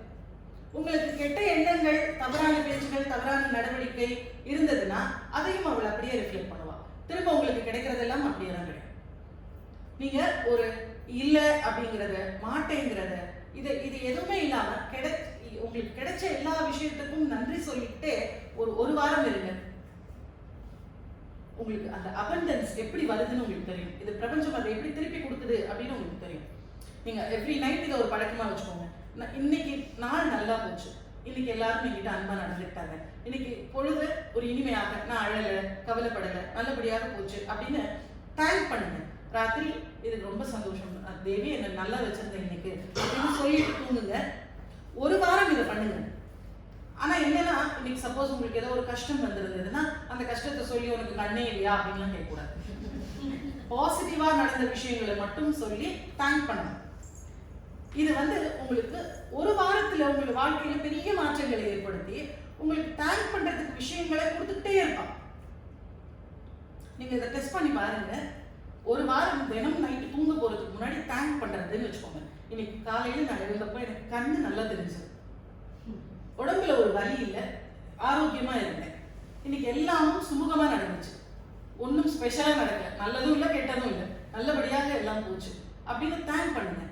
அந்த கிராட்டிடியூட் தான் அபண்டன்ஸை கொண்டு வரும். ஒரு வாரத்துல உங்களுக்கு தேங்க் பண்றதுக்கு விஷயங்கள் அதிகமாகிட்டே போகும். உங்களுக்கு அந்த வித்தியாசம் புரியும். நீங்க ட்ரை பண்ணி பாருங்க. இந்த கோலக்கிளி என்ன பண்ணுவான்னா, நீங்க பாசிட்டிவ் விஷயங்களை சொல்ல சொல்ல உங்களுக்கு நிறைய பாசிட்டிவ் விஷயங்கள் கொடுத்துட்டே இருப்பான். நீங்க எப்ப பார்த்தாலும் நான் கஷ்டப்படுறேன், இது இப்படி இருக்கு அப்படி இருக்கு நீங்க சொன்னீங்கன்னா, நான் நல்லா சொல்றீங்கன்னு உங்களுக்கு நிறைய திரும்ப கஷ்டத்தை சொல்லிட்டு இதே மாதிரி நல்லா பேசு அப்படின்னு திரும்ப நிறைய கொடுத்துக்கிட்டே இருப்பா. அதனால அவள் கோலக்கிளி, சொன்னதை அப்படியே சொல்லக்கூடியவள். அதனாலதான் அம்பாள் கையில வச்சிருக்கிற மாதிரி வச்சிருப்பாங்க. நாம சொல்றதை அம்பாள் கிட்ட சொல்வா, அம்பாள் சொல்றதை நம்ம கிட்ட சொல்வா. அப்ப மொத்தத்துல என்ன ஆயிடும், நாம என்ன நினைக்கிறோமோ அதுதான் நடக்கும், நாம என்ன சொல்றோமோ அதுதான் நம்மளுடைய வாழ்க்கையாக இருக்கும். அதனால கோலக்கிளி, அந்த கிளி கிட்ட நம்மள சரணம் அடைய சொல்றோம். அடுத்தது குன்றாத ஒளி குவை. குவைன்னா ஒரு பெரிய கூட்டம், ஒரு பெரிய லைட் சோர்ஸா இருக்கா, அப்படி பிரைட்டா இருக்கா. அது அப்படித்தான் தேவியினுடைய உருவம். தேவிக்கு நாம சொல்ற மாதிரி கை கால்கள் அந்த மாதிரி கிடையாது. அவருடைய உருவம் ஒரு பெரிய வெளிச்சம். அதைத்தான் அபிராமப்பட்டர் பார்த்தார். அவருடைய ஆக்ஞா சக்கரத்துல அபிராமப்பட்டர் அந்த பெரிய வெளிச்சத்தை பார்த்துட்டு இருக்கிறப்போ அவர் தோலை தட்டி அமாவாசையா பௌர்ணமியா அப்படின்னு கேட்டார். அவர் எப்படி அமாவாசைன்னு சொல்லுவார், அவ்வளவு வெளிச்சத்தை தரிசனம் பண்ணிட்டு இருக்காரு, அதனால அவர் பௌர்ணமி அப்படின்னு சொன்னார். சோ அந்த வெளிச்சம் குன்றாத ஒளி குவை, கொஞ்சம் கூட குறையாத பெரிய ஒளி கூட்டமாக இருக்கிறாள் தேவி. அதனால கிளின்னு சொல்றதுக்கு இன்னொரு காரணம், சியாமலையாக அவள் இருக்கிறப்போ பச்சை கலர்ல இருப்பாள், தாம்பூல பூரித்த முக்கியிலே அவள், அதனால உதடு மட்டும் சிகப்பா இருக்கும். லலிதா சஹஸ்ரநாமத்துல இல்லையா, தாம்பூல பூரித்த முக்கி, எப்பவும் வாயில தாம்பூலம் வச்சிருப்பா, அதனால உதடு மட்டும் சிகந்திருக்கும், உடல் கூட பச்சையாக இருக்கும் சியாமலையாக இருக்கிறப்போ. அதனால கோலக்கிளி அவள் அப்படின்னு ஒரு காரணம் உண்டு. சோ தீதும் நன்றும் பிறர் தரவா, எல்லாத்துக்கும் நம்மளை ரிஃப்ளெக்ட் பண்ணிக்கிட்டே இருக்கா தேவி. அப்ப நாம குற்றங்களே அப்படித்தானே. நான் நிறைய தடவை சொன்னேன், நமக்கு எதிரில் இருக்கிறவங்க மேல ஒரு குற்றம் நமக்கு நல்ல படிச்சுன்னு தெரியுதுன்னா என்ன அர்த்தம்? கண்ணாடி முன்னாடி போய் நிக்கிறீங்க, கண்ணாடி முன்னாடி போய் நின்னா இந்த இடத்துல ஏதோ பெரிய அழுக்கு கருப்பா தெரியுது, எங்க துடைக்கணும்? இங்க தானே துடைக்கணும், அங்க துடைக்க முடியாது இல்லையா கண்ணாடியில. நமக்கு தெரியறதெல்லாம் இங்க இருக்கிறது தான் தெரியும். அதனாலதான் குற்றங்கள் மட்டுமே நமக்கு தெரியுது மற்றவங்க மேல. அதுக்கு காரணம் நம்ம மனசு குற்றங்களால நிரம்பி இருக்கு. நம்ம பாசிட்டிவிட்டியில நிரம்பி இருந்தோம்னா நல்ல விஷயங்கள் மட்டும்தான் நம்ம கண்ணில் படும். கோலக்கிளியே குன்றாத ஒளிக்குவையே அந்த அந்த திருமேனி எப்படி இருக்குன்னா நீலக்கல் இருக்கு இல்லையா. ஏன் நீலம்ங்கிறது என்னன்னா நமக்கு ஒரு முடிவில்லாத வெளி எல்லாமே நீலம். கடல் பார்த்தோம்னா எங்க அடுத்து இன்னொரு கரைன்னு தெரியல, அது நீலம். ஆகாசத்தை பார்த்தோம்னா எங்க முடியுதுன்னு தெரியல, அது நீலம். ஸோ நமக்கு முடிவில்லாம இருக்கிறது எல்லாத்தையும் நம்ம நீலம்னு சொல்றோம். அந்த நீல திருமேனின்னா எல்லா இடத்துலையும் நிறைந்து இருக்கக்கூடியவள் அர்த்தம். அப்படி நிறைந்து இருக்கக்கூடியவளையே நான் நினைச்சிட்டு இருக்கேன். அதனால வேறு நினைப்புகள் எதுவும் இல்லாம இருக்கேன். நீல திருமேனியிலே நினைவாய் நினைவற்ற எளியே நின்றேன். வேறு நினைவுகள் இல்லை. நினைவெல்லாம் என்ன இருக்கு? நீல திருமேனியிலேயே நினைவாக இருக்கு. தேவியனுடைய நினைவே தான் இருக்கு. வேறு நினைவுகள் எல்லாம் அற்று நின்றேன். நினைவற்று எளியே நின்றேன். அதனால எனக்கு அருள் செய்ய வர்றப்ப எப்படி வரணும்னு சொல்றாரு. வாலை குமரியாக வருவாய். வாலை குமரினா பாலா திரிபுர சுந்தரி. ஏன் பாலா திரிபுர சுந்தரியாக வரணும் அப்படின்னா நமக்கே தெரியும். இப்போ நம்ம வீட்டுக்கு ஒரு கெஸ்ட் வராங்க. கெஸ்ட் வந்து உங்களுக்கு ஒரு கிஃப்ட் கொடுக்குறாங்க. உங்க குழந்தைகிட்ட ஒரு ஸ்டிக்கர் தராங்க. யார் சந்தோஷப்படுவா? முதல்ல குழந்தை தான். நாம அந்த கிஃப்டோ நம்ம வாங்கின உடனே இது என்ன ஒரு $20 சும்மா அப்படின்னு முதல்ல அதை எடை போட்டுருவோம். ஓ அப்ப என்னை பார்க்க வர்றதுக்கு நான் ஒர்த்து அவ்வளவுதான், $20 தான் நான் ஒர்த்து அப்படின்னு ஒரு எண்ணம் வந்துடும். அந்த எண்ணம் அந்த அதை வேல்யூவேட் பண்றப்பவே நமக்கு மனசுல அந்த சந்தோஷம் வராது. இந்த பிள்ளைகள்கிட்ட கொடுங்க, நம்ம டிராவல் பண்ண டிக்கெட்டு, ஸ்டிக்கரு, என்னாவது ஒரு போய் கொடுங்க, கொஞ்ச நேரத்துக்கு அது ரொம்ப சந்தோஷமா இருக்கும். அது ஏன் அது மாதிரி பாலா திரிபுர சுந்தரி ஒரு சின்ன நைவேத்தியம், ஒரு சின்ன பாராயணம், ஒரு பக்திக்கு அப்படியே டக்குன்னு அனுகிரகம் பண்ணிடுவான். இது யாருன்னா ஒரு பெரிய தத்துவம் நமக்கு எட்டாத ஒரு உயரத்துல இருக்கு. அதை போய் ரீச் பண்றதே கஷ்டமா இருக்கு.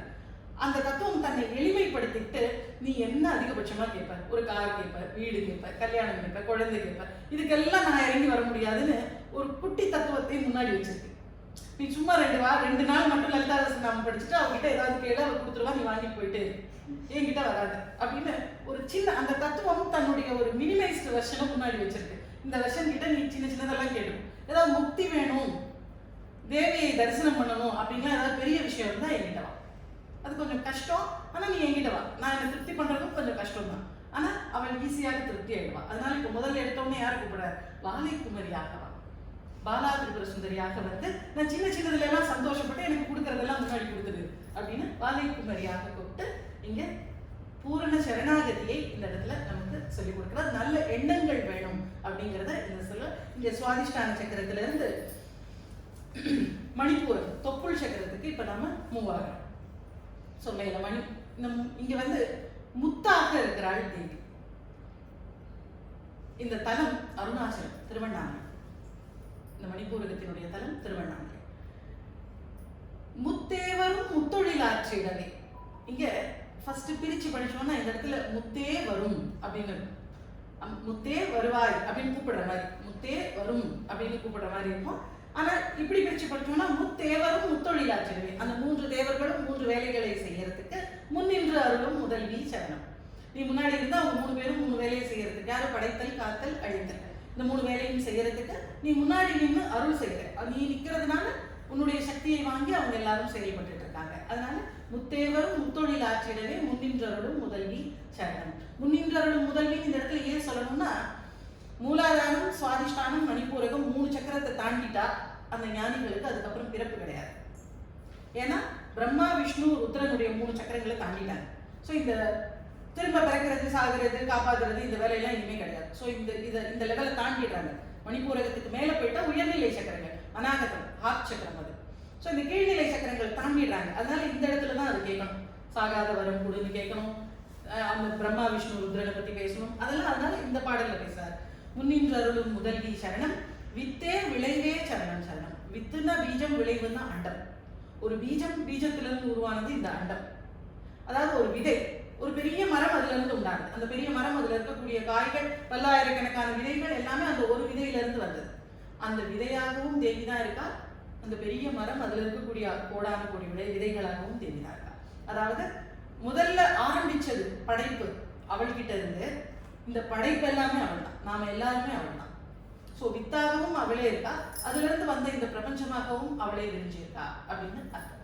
ஸோ வித்தே விளைவு அப்படி இருக்கக்கூடியவன், அந்த சோர்ஸும் அவள் தான். இங்க இருக்கக்கூடிய இவ்வளவு வெளிப்பாடுகளும், இத்தனை முகங்கள் பார்க்கணும், இத்தனை முகங்கள், இத்தனை கேரக்டர்ஸ் பார்க்கணும், இது எல்லாருமே அவள் தான், தேவியினுடைய ஸ்வரூபம். அதனால வித்தும் அவள் தான், விளைவும் அவள் தான். அப்படி இருக்கக்கூடியவளுக்கு சரணம் அப்படின்னு சொல்றோம். வேதாந்த நிவாசினி, வேதாந்தம் அப்படின்னா உபனிஷத்துகள், உபனிஷத்துக்களை வேதாந்தம் அப்படின்னு சொல்ல, வேதங்களின் எண்டில் இருக்கிறது வேதம், வேதாந்தம் அடுத்தது. ஸோ வேதங்களின் முடிவில் இருக்கிறதுனால வேதாந்தம் அப்படின்னு உபனிஷத்துகளே சொல்றது. இந்த உபனிஷத்துகள் நமக்கு என்ன பண்ணணும்னா, இறைவன் யாரு அப்படின்னு நமக்கு எக்ஸ்பிளைன் பண்ணும். யார் இறைவன், யார் பரம்பொருள், எப்படி இருப்பார், அவர் எப்படி அடைகிறது, இந்த விஷயங்கள் எல்லாம் உபனிஷத்துகள் சொல்லிக் கொடுக்கும். அந்த உபனிஷத்துகள் சொல்லிக் கொடுக்கக்கூடிய பொருளாக தேவியே இருக்கா. உபனிஷத்துகள் யாரை சுட்டி காட்டுதோ அந்த சுட்டி காட்டக்கூடிய பொருள் தேவியாக இருக்கா. அதனால அந்த உபனிஷத்துகள் சுட்டி காட்டும் பொருள் வேதாந்த நிவாசினி. அந்த வேதாந்தத்தில் உபனிஷத்துகளில் குடியிருக்கக்கூடியவளாக தேவி இருக்காள். அவளுக்கு சரணம். தத்தேரிய தனயம் தாயினி. இந்த தத்து அப்படிங்கிற தத்துவத்தை தெரிஞ்சுக்கிறதுக்கு தத்துவமசி அப்படின்னு சொல்றோம் இல்லையா, நான் தான் அது அப்படின்னு அந்த அந்த அந்த விஷயத்தை தெரிஞ்சுக்கிறதுக்கான ஆர்வத்தோடு இருக்கக்கூடிய ஒருவனா நான் இருக்கேன், எனக்கு சொல்லிக் கொடுக்கக்கூடியவளாக நீ இருக்க அப்படின்னு சொல்ற. தத்தேரிய தனையன் நான், தாய் நீ, எனக்கு இது வேணும்னு நினைக்கக்கூடிய தனையனாக நான் இருக்கேன், எனக்கு கொடுக்கக்கூடியவளாக நீ இருக்க அப்படின்னு சொல்ற. அப்ப அவள் தான் கொடுக்கணும் அப்படின்னு அர்த்தம். எனக்கு அந்த கிளாரிட்டியை நீ கொடுக்கணும். எனக்கு என்னன்னு தெரியல, நான் தான் என்ன அப்படின்னு எனக்கு தெரியல, அந்த கிளாரிட்டியை நீ கொடுக்கக்கூடியவள் நீ, அதனால நீ கொடுக்கணும். என்ன கொடுக்கணும்? சாகாத வரம் தரணும். சாகாத வரம் தான் இனிமேல் சாகவே கூடாதுன்னு கேட்கிறாரா? இது ஒரு ரொம்ப பேராசை இல்லையா அப்படின்னா, செத்து போறது வேற, மோட்சம் அடைகிறது வேற. மோட்சம் அடைகிறதுக்கு செத்து போக வேண்டியதில்லை. நம்ம சனாதன தர்மத்திலே மோட்சம் அடைகிறதுக்கு, ஏன்னா ஜீவன் முக்தர்களை பார்க்கிறோம். நம்ம எவ்வளவு ஜீவன் முக்தர்கள், ஜீவன் முக்தர்கள்னா என்ன? உயிரோட இருக்கிறப்பவே முக்தி அடைஞ்சவர்கள் தான். ஜீவன் முக்தர்களாக இருக்கிறதுனா என்ன? அவங்களுக்கு அந்த இறைநிலை, அந்த உணர்வு உயிரோடு இருக்கிறப்பவே தெரிஞ்சிடுச்சு, அந்த அனுபவம் அவங்களுக்கு கிடைச்சிடுச்சு. அதுக்கப்புறம் அவங்க கொஞ்ச நாள் நமக்காக இருக்காங்க பூமியில, இந்த மக்களுக்கு நல்லது செஞ்சுட்டு போறதுக்காக இருக்காங்க.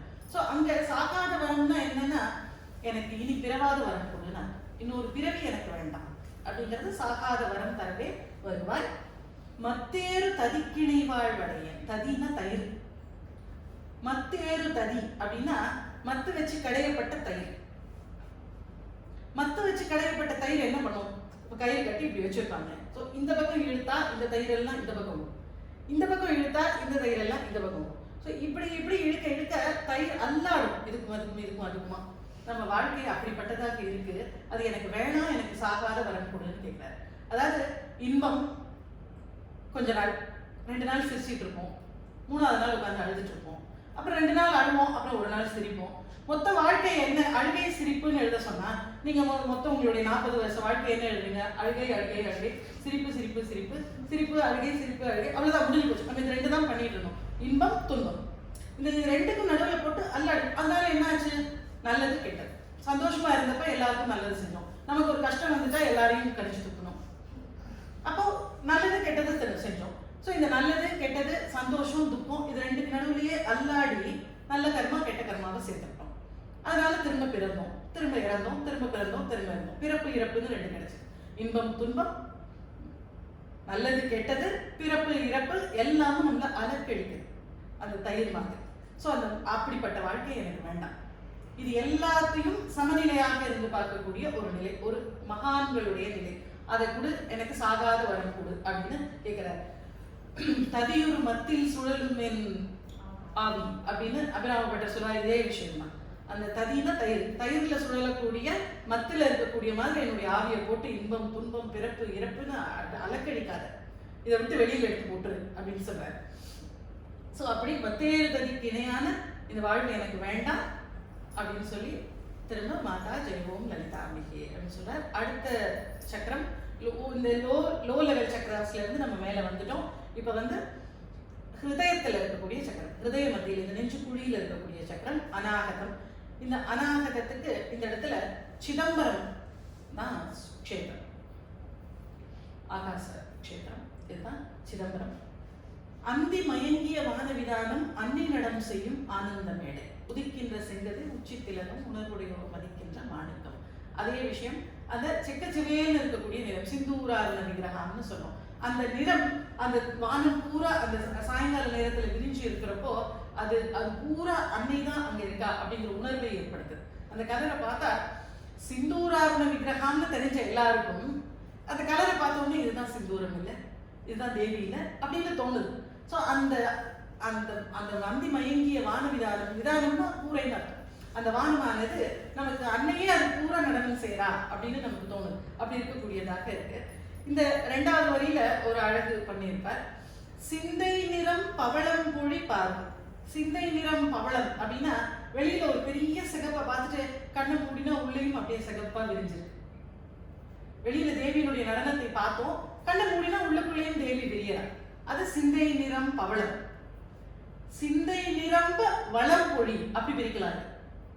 சிந்தை நிரம்ப வளம் அப்படின்னா நம்ம மனசு முழுக்க வளத்தை, வளம்னா அஸ்பீஷியஸ்னஸ், எல்லாத்தையும் அள்ளி கொடுக்கக்கூடியவளாக இருக்கா.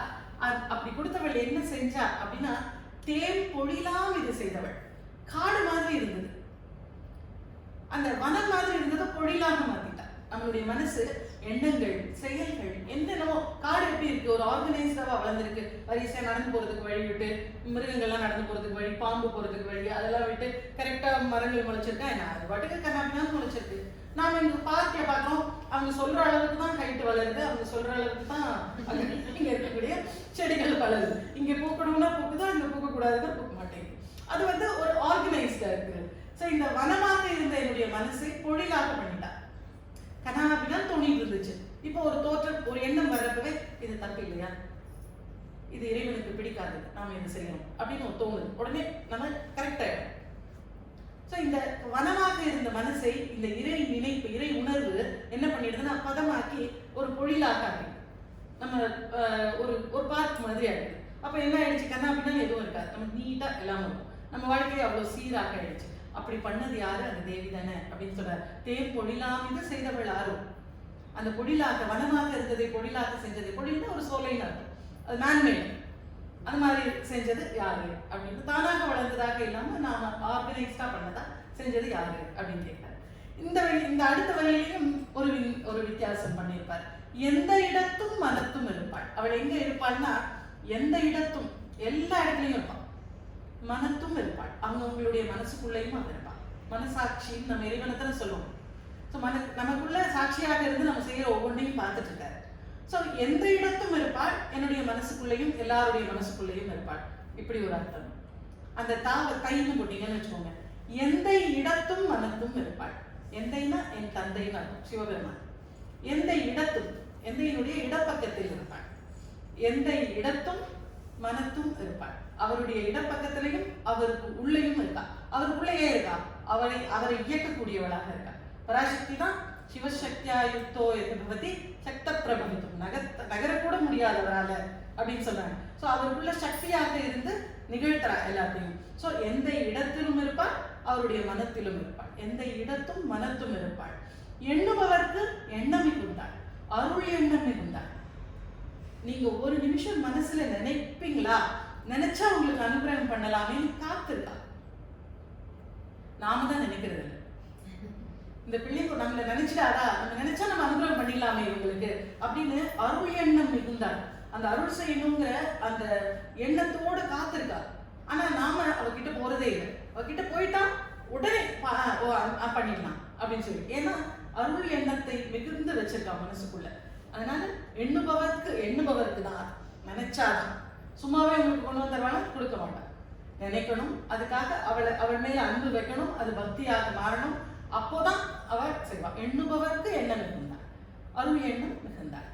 மந்திர வேதமய பொருளான மந்திரங்களின் ஸ்வரூபமாக இருக்கிறாள், வேதத்தின் வடிவமாக இருக்கிறாள். அப்படியெல்லாம் இருக்கக்கூடிய தேவியே லலிதாம்பிகையே அப்படின்னு சொல்ல. இந்த அடுத்த பாடலும் ஹிருதய சக்கரத்தின் எக்ஸ்டென்ஷன் தான். அநாகத சக்கரத்தையே 2 பாடல்களுக்கு சொல்லியிருக்கார். அதனால இந்த பாடலும் அநாகத சக்கரம் தான். மாணிக்கம் அப்படிங்கிற மாணிக்கமும் சிகப்பா இருக்கு. நீங்க இதுக்கு முன்னாடி பாத்தீங்கன்னா பவளமும் சிகப்பா இருக்கு.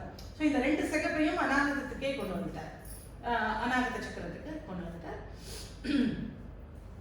உணர்வுடையோர் மதிக்கின்ற மாணிக்கம்னு சொல்வார் அபிராமப்பட்டர். உணர்வுடையோர் அதுதான் இப்ப நம்ம சொன்னது. எண்ணுபவருக்கு எண்ணம் இருந்தால். மாணிக்கம் இப்போ ஒரு நாய் போகுது, அது முன்னாடி ஒரு மாணிக்கத்தை நம்ம போட்டு வச்சிருப்போம். அது மாணிக்கமா இருந்தா என்ன, முத்தா இருந்தா அது ஒண்ணு அது பொண்ணு. அப்ப யாருக்கு அதோட மதிப்பு தெரியுது? மதிப்பு தெரியறவங்களுக்கு தெரியுது. அப்ப அவங்களுக்கு தான் அது மாணிக்கம், மற்றவங்களுக்கு அது மாணிக்கம் இல்லை. இப்போ எனக்கே வந்து ஒரு பாலிஷ் பண்ணாத ஒரு கல் என்னமோ கிடக்கு, அது என்னமோ கல் அப்படின்னு தூக்கி போட்டு போவோம். கல்லுகளை பற்றி தெரிஞ்சவங்க அதை எடுத்து பார்க்குறப்போ இது ஏதோ பாலிஷ் பண்ணா இது ஏதோ நல்ல கல்ல ப்ரெஷர் ஸ்டோனா இருக்கும் போல இருக்கு அப்படின்னு சொல்றாங்க. அப்போ உணர்வுடையோர் மதிக்கின்ற மாணிக்கம், அந்த உணர்வு யாருக்கு இருக்கோ அவங்க தான் இறைவனை மதிக்கிறாங்க. அவங்களுக்கு தான் அவள் மாணிக்கமாக ஒளி வீசுறா. இந்த மாணிக்கம் எங்க தலம் அநாகதம் சிதம்பரம் தான், அது நான் முன்னாடியே சொன்னேன். இங்க ரொம்ப அற்புதமாக பாடல்களை வரிகள் அமைச்சிருப்பார். காண கிடையா கதி. இன்னைக்கு நீங்க தண்ணிக்குள்ள விழுந்து தத்தளிச்சுட்டு இருக்கீங்க, உங்களுக்கு ஸ்விம்மிங் தெரியாது. நான் சொல்றேன் இதை பிடிச்சுக்கோங்க அப்படின்னு நான் சொல்றேன். நான் பிடிச்சுக்கோங்கன்னு சொல்ற அந்த கையோ அந்த குச்சியோ உங்களுக்கு கண்ணுக்கு தெரியணும், தெரிஞ்சாதான் நீங்க பிடிச்சுப்பீங்க. நான் சொல்றேன் நீங்க அங்க இருக்குன்னு நினைச்சு பிடிச்சுக்கோ, இருக்குன்னு நினைச்சு எப்படி பிடிச்சுக்க முடியும்? பிடிச்சுக்க முடியாது. அதுதான் இங்க காண கிடையா கதி. அவளை பார்க்க முடியாது, ஆனா அவள் தான் உங்களுக்கு கதி. எப்படி பிடிச்சுக்க முடியும்? நம்பிக்கையினால தான் பிடிச்சுக்கணும். ஸ்ரத்தா அப்படின்னு சொல்றது நம்பிக்கை தான் முக்கியம். இறை வழிபாட்டுல நம்ம இறைவனை நெருங்கிறதுக்கு உண்டான வழிகள்ல நம்பிக்கை ரொம்ப முக்கியம். அந்த ஸ்ரத்தா, அந்த நம்பிக்கை இல்லைன்னா நம்மளால பிடிச்சுக்க முடியாது. நான் இப்ப என்ன நீங்க ரொம்ப நம்புறீங்கன்னு வச்சுக்கோங்களேன், நான் உங்களுக்கு கண்டிப்பா சாக விட மாட்டேன்னு நம்புறேன். அப்ப நான் சொல்றேன் நீ 2 கையையும் தூக்கி இப்படி புடி, அந்த ஒரு கயிறு இருக்கு அப்படின்னு. தெரியலன்னா கூட பிடிக்க மாட்டீங்க. சரி பிடிச்சு பார்ப்போம், ஏதோ சொல்றாங்க நமக்கு தான் தெரியல போல இருக்குன்னு. அந்த நம்பிக்கை இறைவன் கிட்ட இருக்கணும். அதுதான் காண கிடையா கதி. காண கிடைக்க மாட்டான் உங்களுக்கு. நான் பெரிய பெரிய ஞானிகளுக்கு கூட அவர் முன்னாடி வந்து நாம சொல்ற மாதிரி சினிமால எல்லாம் வர மாதிரி நின்று மகனே உனக்கு தகத்துக்கு மிஞ்சினேலாம் சொல்றதே இல்லை. அபிராமப்பட்டருக்கும் ஒரு கணம் தான் காட்சி, மின்னல் மாதிரி ஒரு ஒளி வெள்ளம் தான் காட்சி. எங்கேயும் யாருக்கும் அவள் முன்னாடி வந்து நின்று பேசினதாக இல்லை. பார்த்து கண்டவர் விண்டிலர் விண்டவர் கண்டிலர்னு சொன்னாங்க இல்லையா? பார்த்தவங்க யாரும் நான் பார்த்தேன்னு வந்து சொல்றதுக்கு இங்க யாருமே இல்லை, இங்க யாரும் பார்த்ததும் இல்லை. ஆனா அவள் தான் அல்டிமேட்டான ஒரே கதி அப்படிங்கிறது இங்க எல்லாரும் சொல்லிக்கிட்டே வந்திருக்காங்க. அந்த நம்பிக்கையை பிடிச்சுக்கணும். காண கிடைக்க மாட்டா, ஆனா அவள் தான் கதி. காண கிடையா கதியானவள். கருத கிடையா கலை. கலைன்னா ஒரு பார்ட்டுன்னு வச்சுக்கோம். இப்போ சந்திரன் இருக்குன்னா சந்திரனுக்கு 15 கலைகள் இருக்கு அப்படின்னு சொல்லுவோம். 15 கலைகள்னா என்ன? முதல் கலை முதல் நாள் இருக்கிறது, 2வது கலை அந்த ஷேப், 8வது கலை அஷ்டமி சந்திரன், இப்படி இருக்கு இல்லையா? ஸோ இந்த ஒரு பார்ட்டை தான் நம்ம கலைன்னு சொல்றோம். நமக்கு அதை அசியூம் பண்ணிட முடியும். இன்னைக்கு நான் சொன்னேன் அஷ்டமி சந்திரன்னா ஒரு ஹாஃப் இருக்கும் அப்படின்னு, நீங்க உடனே உங்களுக்கு மனசுக்குள்ள வருது ஆமா அப்படி ஒரு பௌர்ணமி சந்திரன் ஃபுல்லா இருக்கும், ஃபுல்லா வருது. ஆனா தேவி இப்படித்தான் இருப்பா அப்படின்னு நீங்க ஒரு உருவத்தில் அடக்கிட முடியும்னா முடிய முடியாது. கருத கிடையா கலையானவள். அவளை சின்னதா இருப்பாளா, பெருசா இருப்பாளா, நிறைஞ்சிருப்பாளா, எல்லா இடத்துலயும் இருப்பாளா, எனக்குள்ள என்னவா இருப்பா, எப்படியுமே உங்களால உங்களுடைய எண்ணங்களுக்கு அப்பாற்பட்டவள், சிந்தைக்கு அதீதமாக இருக்கக்கூடியவள். அதனால அவளை நீங்க அப்படி டிஃபைன் பண்ணிட முடியாது, இப்படித்தான் இருப்பா அப்படின்னு உங்களால பண்ண முடியாது. கருத கிடையா கலை. 3வது விஷயம் ரொம்ப அர்த்தம். பூனக்கிடையா பொலிவு. பூணுகளால கிடைக்கக்கூடிய பொலிவு நமக்கு தெரியும். இப்போ கையில வளையல் இல்லை,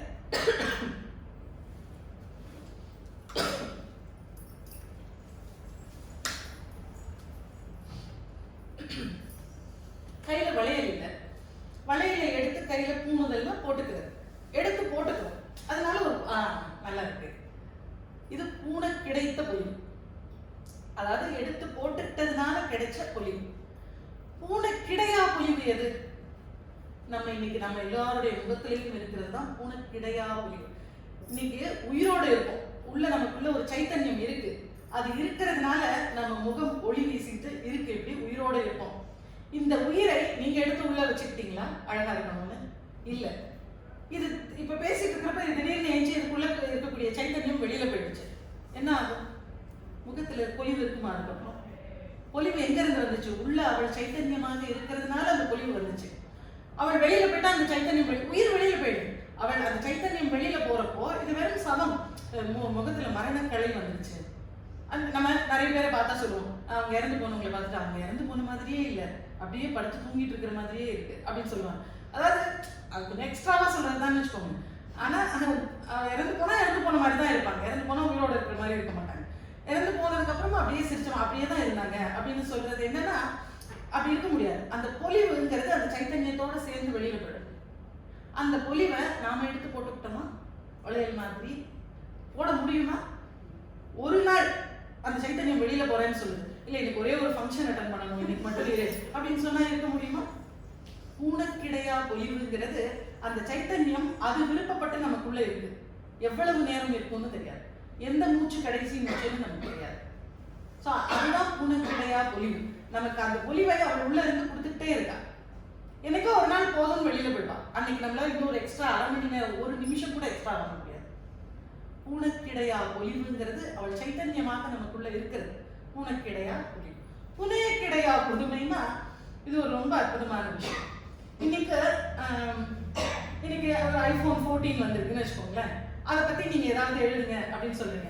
நான் உடனே ஐபோன் 14 பத்தி இது அப்படியாகும் இப்படியாகும் இருக்கிறதுலே இதுதான் பெஸ்ட் அப்படி இப்படின்னு நான் எல்லாத்தையும் எழுதி முடிச்சுட்டு நான் அதை உங்களுக்கு சென்ட் கொடுக்கறதுக்குள்ள 15 வந்துருச்சு. இப்போ இதுதான் பெஸ்ட்னு நான் எழுதினதெல்லாம் வேஸ்டா போச்சு, இதை விட பெஸ்ட் ஒன்று வந்துருச்சு. அதைத்தான் இங்க சொல்றாங்க. புனையக்கிடையா புதுமைன்னா நீங்க அது புதுமையாக இருக்கும், அதை நீங்க புனைஞ்சிட்டு இருக்கிறப்பவே அது இன்னொரு புதுமையாயிடும், அப்டேட் ஆகிடும், அது இன்னும் வேற ஒன்னாயிடும். அந்த இன்னொன்னாகும் அதை நீங்க எழுதுறதுக்குள்ள இன்னொன்னு ஆயிடும். உங்களால அதை புனைய முடியாது. இது இப்படித்தான் இருக்கும் அப்படின்னு நீங்க நினைக்கிறதுக்குள்ள இன்னொன்னு ஆகிடும். அவ்வளவு புதுமைகளை திரும்ப திரும்ப புதுசாக பழமைக்கு பழமையாகவும் புதுமைக்கு புதுமையாகவும் இருக்கக்கூடிய அந்த அப்படி மாறிக்கிட்டே இருப்பா. அதனால புனையக்கிடையா புதுமை உங்களால அதை டிஃபைன் பண்ணிடவே முடியாது. உங்களுக்கு தெரிஞ்ச டெக்னாலஜி எல்லாத்துக்கும் அவ ஒரு படி மேல இருப்பா. அதுதான் புனையக்கிடையா புதுமை. அவரோட இப்ப நீங்க மொபைல் எப்படி வேலை பார்க்குதுன்னு கேட்டா நீங்க ஒரு எஸ்ஸே எழுதி கொடுத்துருக்கீங்க, லைட் எப்படி எரியுதுன்னு கேட்டா எழுதி கொடுத்துருவீங்க. உங்களுக்குள்ள சைத்தன்யம் எப்படி இருக்குன்னு கேட்டா என்ன பண்ணுவீங்க? எப்படி இருக்குன்னு தெரியாது, உங்களால பண்ண முடியாது. புனையக்கிடையா புதுமைங்கிறது அதுதான். உங்களால எவ்வளவு டெக்னாலஜியிலையும் அதை நீங்க உங்களால டிஃபைன் பண்ண முடியாது. அப்படி இருக்கக்கூடியவள அது புனையக்கிடையா புதுமை. எவ்வளவு அற்புதமான வரிகளை அவரை எழுதி வந்திருக்காங்க. இன்னொரு நமக்காகத்தான் அடுத்த வரி. நாணி வெக்கப்பட்டுக்கிட்டு நின் திருநாமமும் துதியும், உன்னுடைய பேரையும் உன்னுடைய ஸ்தோத்திரத்தையும் நவிலாதவரை நாடாதவரை. சொல்லாதவங்க கிட்ட போக மாட்டேன். நான் இதுக்கு எப்பவும் சொல்ற எக்ஸாம்பிள் திருப்பதி தான். ஏன்னா நான் அதை கண்ணாலும் நிறைய தடவை பார்த்துருக்கேன். திருப்பதியில போய் கியூல நம்ம நின்னோம்னு வச்சுக்கோங்களேன், அந்த மற்ற டிஸ்ட்ரிக்ட் மற்ற ஸ்டேட்ல இருந்து வந்திருக்கிறவங்க எல்லாரும் வந்து நின்னோடனே கோவிந்தா கோவிந்தா அப்படின்னு சத்தமா சொல்லுவாங்க. நாம அவங்க பார்த்துட்டு ஐயோ வில்லேஜ்ல இருந்து வந்திருப்பாங்க சொல்லு, இவங்க எல்லாம் கோவிந்தா சொல்றாங்க அப்படின்னு சொல்லிட்டு நம்ம வெக்கப்பட்டுட்டு சொல்ல மாட்டோம். அப்புறம் நான் எப்படி நம்ம குரல் வெளியில கேட்டுரும் போல, நம்மளாம் இந்த குரூப் கூட சேரவே கூடாது அப்படின்னு சொல்லிட்டு நின்றுட்டு இருக்கோம். இதுதான் சொல்றாரு. நாணி வெக்கப்பட்டுட்டு நின் திருநாமமும் துதியும் நவிலாதவரை நாடாதவரை. வெக்கப்பட்டுட்டு சத்தமா உன் நாமத்தை சொல்ல மாட்டேன், உன் ஸ்துதியை சொல்ல மாட்டேன், வெக்கமா இருக்குன்னு சொல்றவங்களை என்னைக்கும் நாட மாட்டான், அவ வரவே மாட்டாளாம். நாணி திருநாமமும் நின் துதியும் நவிலாதவரை நாடாதவரை. இதுக்கே வெக்கப்படுற, என் பேரை சொல்றதுக்கே அவனுக்கு அவ்வளவு வெக்கமா இருக்கான்னு அவர்கிட்டயே வர மாட்டான். நல்லா பளிச்சுன்னு யாரு அந்த நாமத்தை சொல்றாங்களோ, அவருடைய பெருமைகளை பளிச்சுன்னு யாரு ஸ்தோத்திரங்களை சொல்றாங்களோ அவங்கக்கிட்ட விரும்பி போய் கூடியிருப்பாங்க. நாணி அவிழாதவரை நாடாதவர், நவிழ்பவரை நாடுபவர். அப்படிதான் அர்த்தம். இங்க எல்லாமே நெகட்டிவா சொல்லிட்டு வந்திருக்காரு. காண கிடையாததி கருத கிடையாதலை அப்படின்னு. அதனால இதையும் நவிழாதவரை நாடாதவரைன்னு நெகட்டிவாவே சொல்லிட்டாரு. சொல்லாதவங்க கிட்ட போக மாட்டேன், சொல்றவங்க கிட்ட போவேங்கிறது தான் அதனுடைய அர்த்தம். ஸோ அவருடைய நாமத்தை சொல்லணும், அவருடைய ஸ்தோத்திரங்களை சொல்லணும், அது சொல்றவங்களை அவள் விரும்பி கிட்டக்க வருவா. மாணிக்க ஒளி கதிரே, அந்த சிக்க சிவையில்னு அந்த உதிக்கின்ற செங்கதிர் உச்சி திலகம் உணர்வுடையோர் மதிக்கின்ற மாணிக்கம் மாதுளம் போது எத்தனை உபமானம் சொல்லியிருக்காரு அந்த சிகப்பு கலருக்கு. அந்த சிகப்பு கலர்ல இருக்கக்கூடியவளே மாதா ஜெயவும் லலிதாம்பிகையே. இந்த இடத்துல அடுத்தது விஷுத்தி. இது ரொம்ப முக்கியமான ஒரு சக்கரம். இந்த சக்கரம் ஏன் முக்கியமானதுன்னா நம்மளுடைய வாழ்க்கையை நடத்தக்கூடியதாக இருக்கு. நமக்கு பேச்சு இருக்கு இல்லையா, இதுல இருந்துதான் வரும். இந்த விஷுத்தி தான் நம்மளுடைய சவுண்ட் பாக்ஸ். இந்த சக்கரத்துல இருந்து தான் நமக்கு பேச்சு வரணும். இங்க யார் இருப்பாங்கன்னா மாதங்கி தேவி இந்த இடத்துல இருப்பா. அதனால மரகத வடிவே சக்தி. அவள் மரகத மாதிரி நிறத்துல இருப்பா இல்லையா, பச்சை கலர்ல இருப்பா. அதனால மரகத வடிவே சகன். இந்த மரகதம் வந்து விசுத்தி சக்கரம் ஸ்ரீகாளஹஸ்தி. பழங்கள்ல வெளியில ஸ்ரீகாளஹஸ்தி தான் விசுத்தி சக்கரம். மரகத வடிவாக இங்க மந்திரினின்னு சொல்லப்படுற தேவி. மாதங்கி தேவி இங்க இருப்பா. அவள் தான் நமக்கு பேச்சை கொடுக்கக்கூடியவள். பேச்சு, பாட்டு, கலைகள் எல்லாத்தையும் நமக்கு கொடுக்கக்கூடியவள் இந்த விசுத்தியில இருக்கக்கூடிய அந்த மந்திரினி தேவி தான். மதுரித்த பதம் அப்படின்னா இதுக்கு 2 அர்த்தம் உண்டு. மதுனா வண்டுன்னு ஒரு அர்த்தம், தேன்னு ஒரு அர்த்தம். பதம்னா பாதங்கள்னு ஒரு அர்த்தம், வார்த்தைன்னு ஒரு அர்த்தம். ஸோ இந்த மதுரித்த பதம்னா வண்டுகள் வந்து மொய்க்கக்கூடிய மலர் போன்ற பாதங்களை உடையவள்னு ஒரு அர்த்தம். இனிமையான வார்த்தைகள்னு ஒரு அர்த்தம். மதுரித்த பதம்னா இனிமையான வார்த்தைகளை அவள் இங்கிருந்து நமக்கு கொடுக்குற. வார்த்தைகள் எப்பவும் எப்படி இருக்கணும்னா இனிமையாக இருக்கணும். ஒருத்தங்களுக்கு மனசு கஷ்டத்தை கொடுக்கும், ஒருத்தங்களுக்கு துன்பத்தை, மன வருத்தத்தை கொடுக்கும்னு தெரிஞ்சு ஒரு வார்த்தையை என்னைக்குமே பேசக்கூடாது. அது உண்மையாக இருந்தாலும் பேசக்கூடாது. வேதம் அப்படித்தான் சொல்லியிருக்கு. உண்மையாகவே இருக்கட்டும், நீங்க தப்பு பண்றீங்க அப்படிங்கிறது உண்மை அப்படின்னாலும் அதை நீங்க அவங்க கிட்ட சொல்லக்கூடாது. சொல்லாட்டி எப்படி அப்படின்னா சொல்லி எல்லாரையும் திருத்திட்டீங்களா? இல்ல, சொல்லி மாற்ற முடியாது. சொல்லாதது தப்பு கிடையாது. ஆனா வேதத்தின் ஒரு தர்மத்தையாவது காப்பாற்றலாம். கஷ்டம் கொடுக்கிற வார்த்தைகளை பேசக்கூடாதுன்னு ஒரு தர்மம் வச்சுக்கிட்டா அது உண்மையாக இருந்தாலும் பேசக்கூடாது. அவங்க திருந்தாட்டி என்ன, யாராவது சொல்லுவாங்க திருந்துவாங்க, வெயிட் பண்ணலாம். இந்த தர்மத்துல இல்லாம இருக்கவங்க நிறைய பேர் இருக்காங்க இல்லையா, அவங்கள யாராவது ஒருத்தங்க சுட்டி காட்டுவாங்க, அப்ப அவங்க திருந்திப்பாங்க. அது வரைக்கும் நம்ம வெயிட் பண்ணலாம். அதனால ஒன்றும் தப்பில்லை. ஸோ மதுரித்த பதம்னா இனிமையான வார்த்தைகளை மட்டுமே பேசணும். அந்த வார்த்தைகளை இங்கிருந்து விசுத்தியில தேவி நமக்கு கொடுக்கிறார். மதுரித்த பதமே சரணம். சுரபதி பணிய திகழ்வாள். சுரர்கள்னா தேவர்கள், தேவர்களுடைய பதி வந்து இந்திரன். இந்திரனால் வழிபடப்படுபவள். அதனால சுரபதி பணிய திகழ்வாள். இந்திரனால் எப்பவும் வழிபடக்கூடியவளாக தேவி இருக்கா. இந்திரன் எப்பவும் தேவியினுடைய பாதங்களின் கீழே உட்கார்ந்துருப்பார் வழிபட்டு. அதனால அப்படி ஸ்ருதி ஜதி லயமே இசைய சரணம். இந்த இசை கலைகள் எல்லாத்துக்கும் காரணமாக இசையின் வடிவமாகவே இருக்கக்கூடியவள் இந்த மாதங்கி. இங்க இருக்கக்கூடிய தேவி அவள் தான் கலைகளுக்கெல்லாம் அதிபதி. சரஸ்வதி அவளை வந்து நம்ம தந்திரத்தில் இருக்கக்கூடிய சரஸ்வதினு சொல்லுவோம். இந்த வெள்ளை சரஸ்வதி வந்து சாதாரணமாக நம்ம வாழ்க்கையில நம்ம படிச்ச படிப்பு அதெல்லாம் சொல்லுவோம். இன்னும் கொஞ்சம் ஒரு லெவல்ல போயிட்டா தாந்திரிக் சரஸ்வதி வந்து இங்க மாதங்கி தேவி.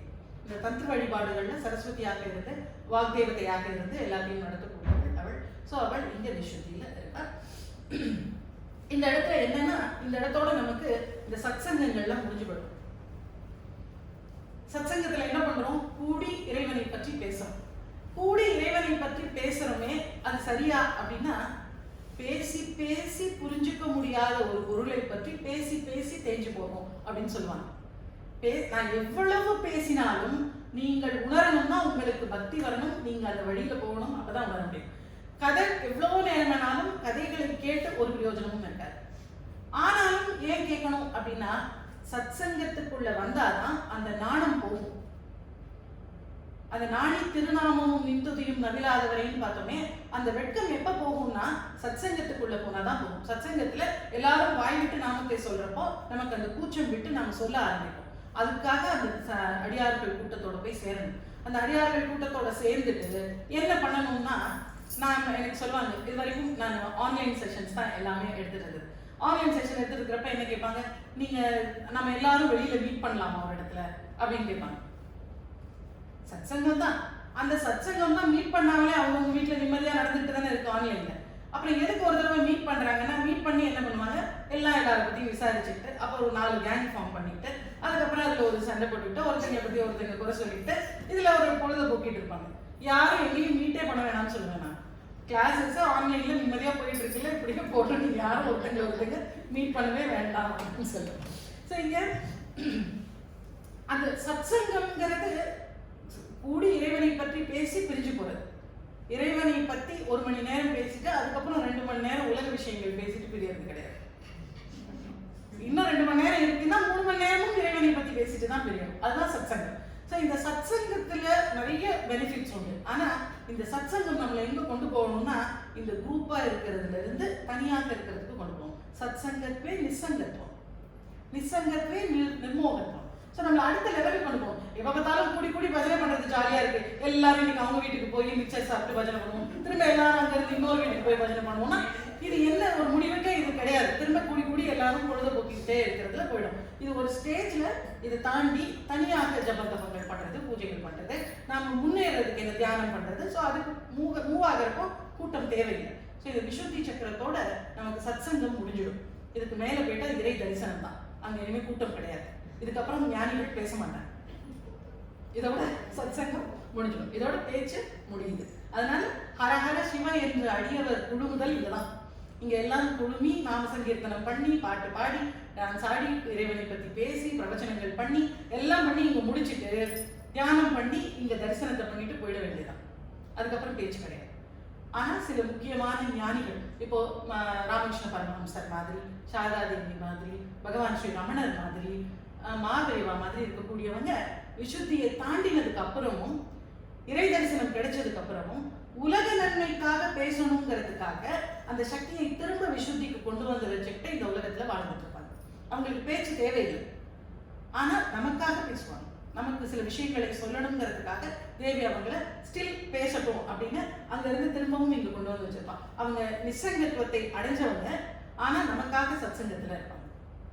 அப்படி இருக்கக்கூடியவர்கள் உண்டு. ஸோ இங்க ஹரஹர சிவா என்று அடியவர் குடும்ப அவர் அருள் பெற அருள் அமுதே கரணம். அவங்களுக்கெல்லாம் அருள் கொடுக்கறதுக்காக இருக்கக்கூடிய அமுதம் போன்றவள் தேவி. யாரு எல்லாம் கூடி சத்சங்கத்தில் பாடுறவங்க எல்லாருக்கும் அருள் கொடுக்க காத்துட்டு இருக்கக்கூடியவளாக தேவி இருக்கார். வர நவநிதியே சரணம், எல்லா விதமான ஐஸ்வர்யங்களையும் கொடுக்கக்கூடியவளை சரணம் அப்படின்னு இதுல சொல்லிட்டு இங்க இருந்து 7வது பாடலுக்கு மூவாகிறோம். இதுலதான் முருகப்பெருமான் ஒரு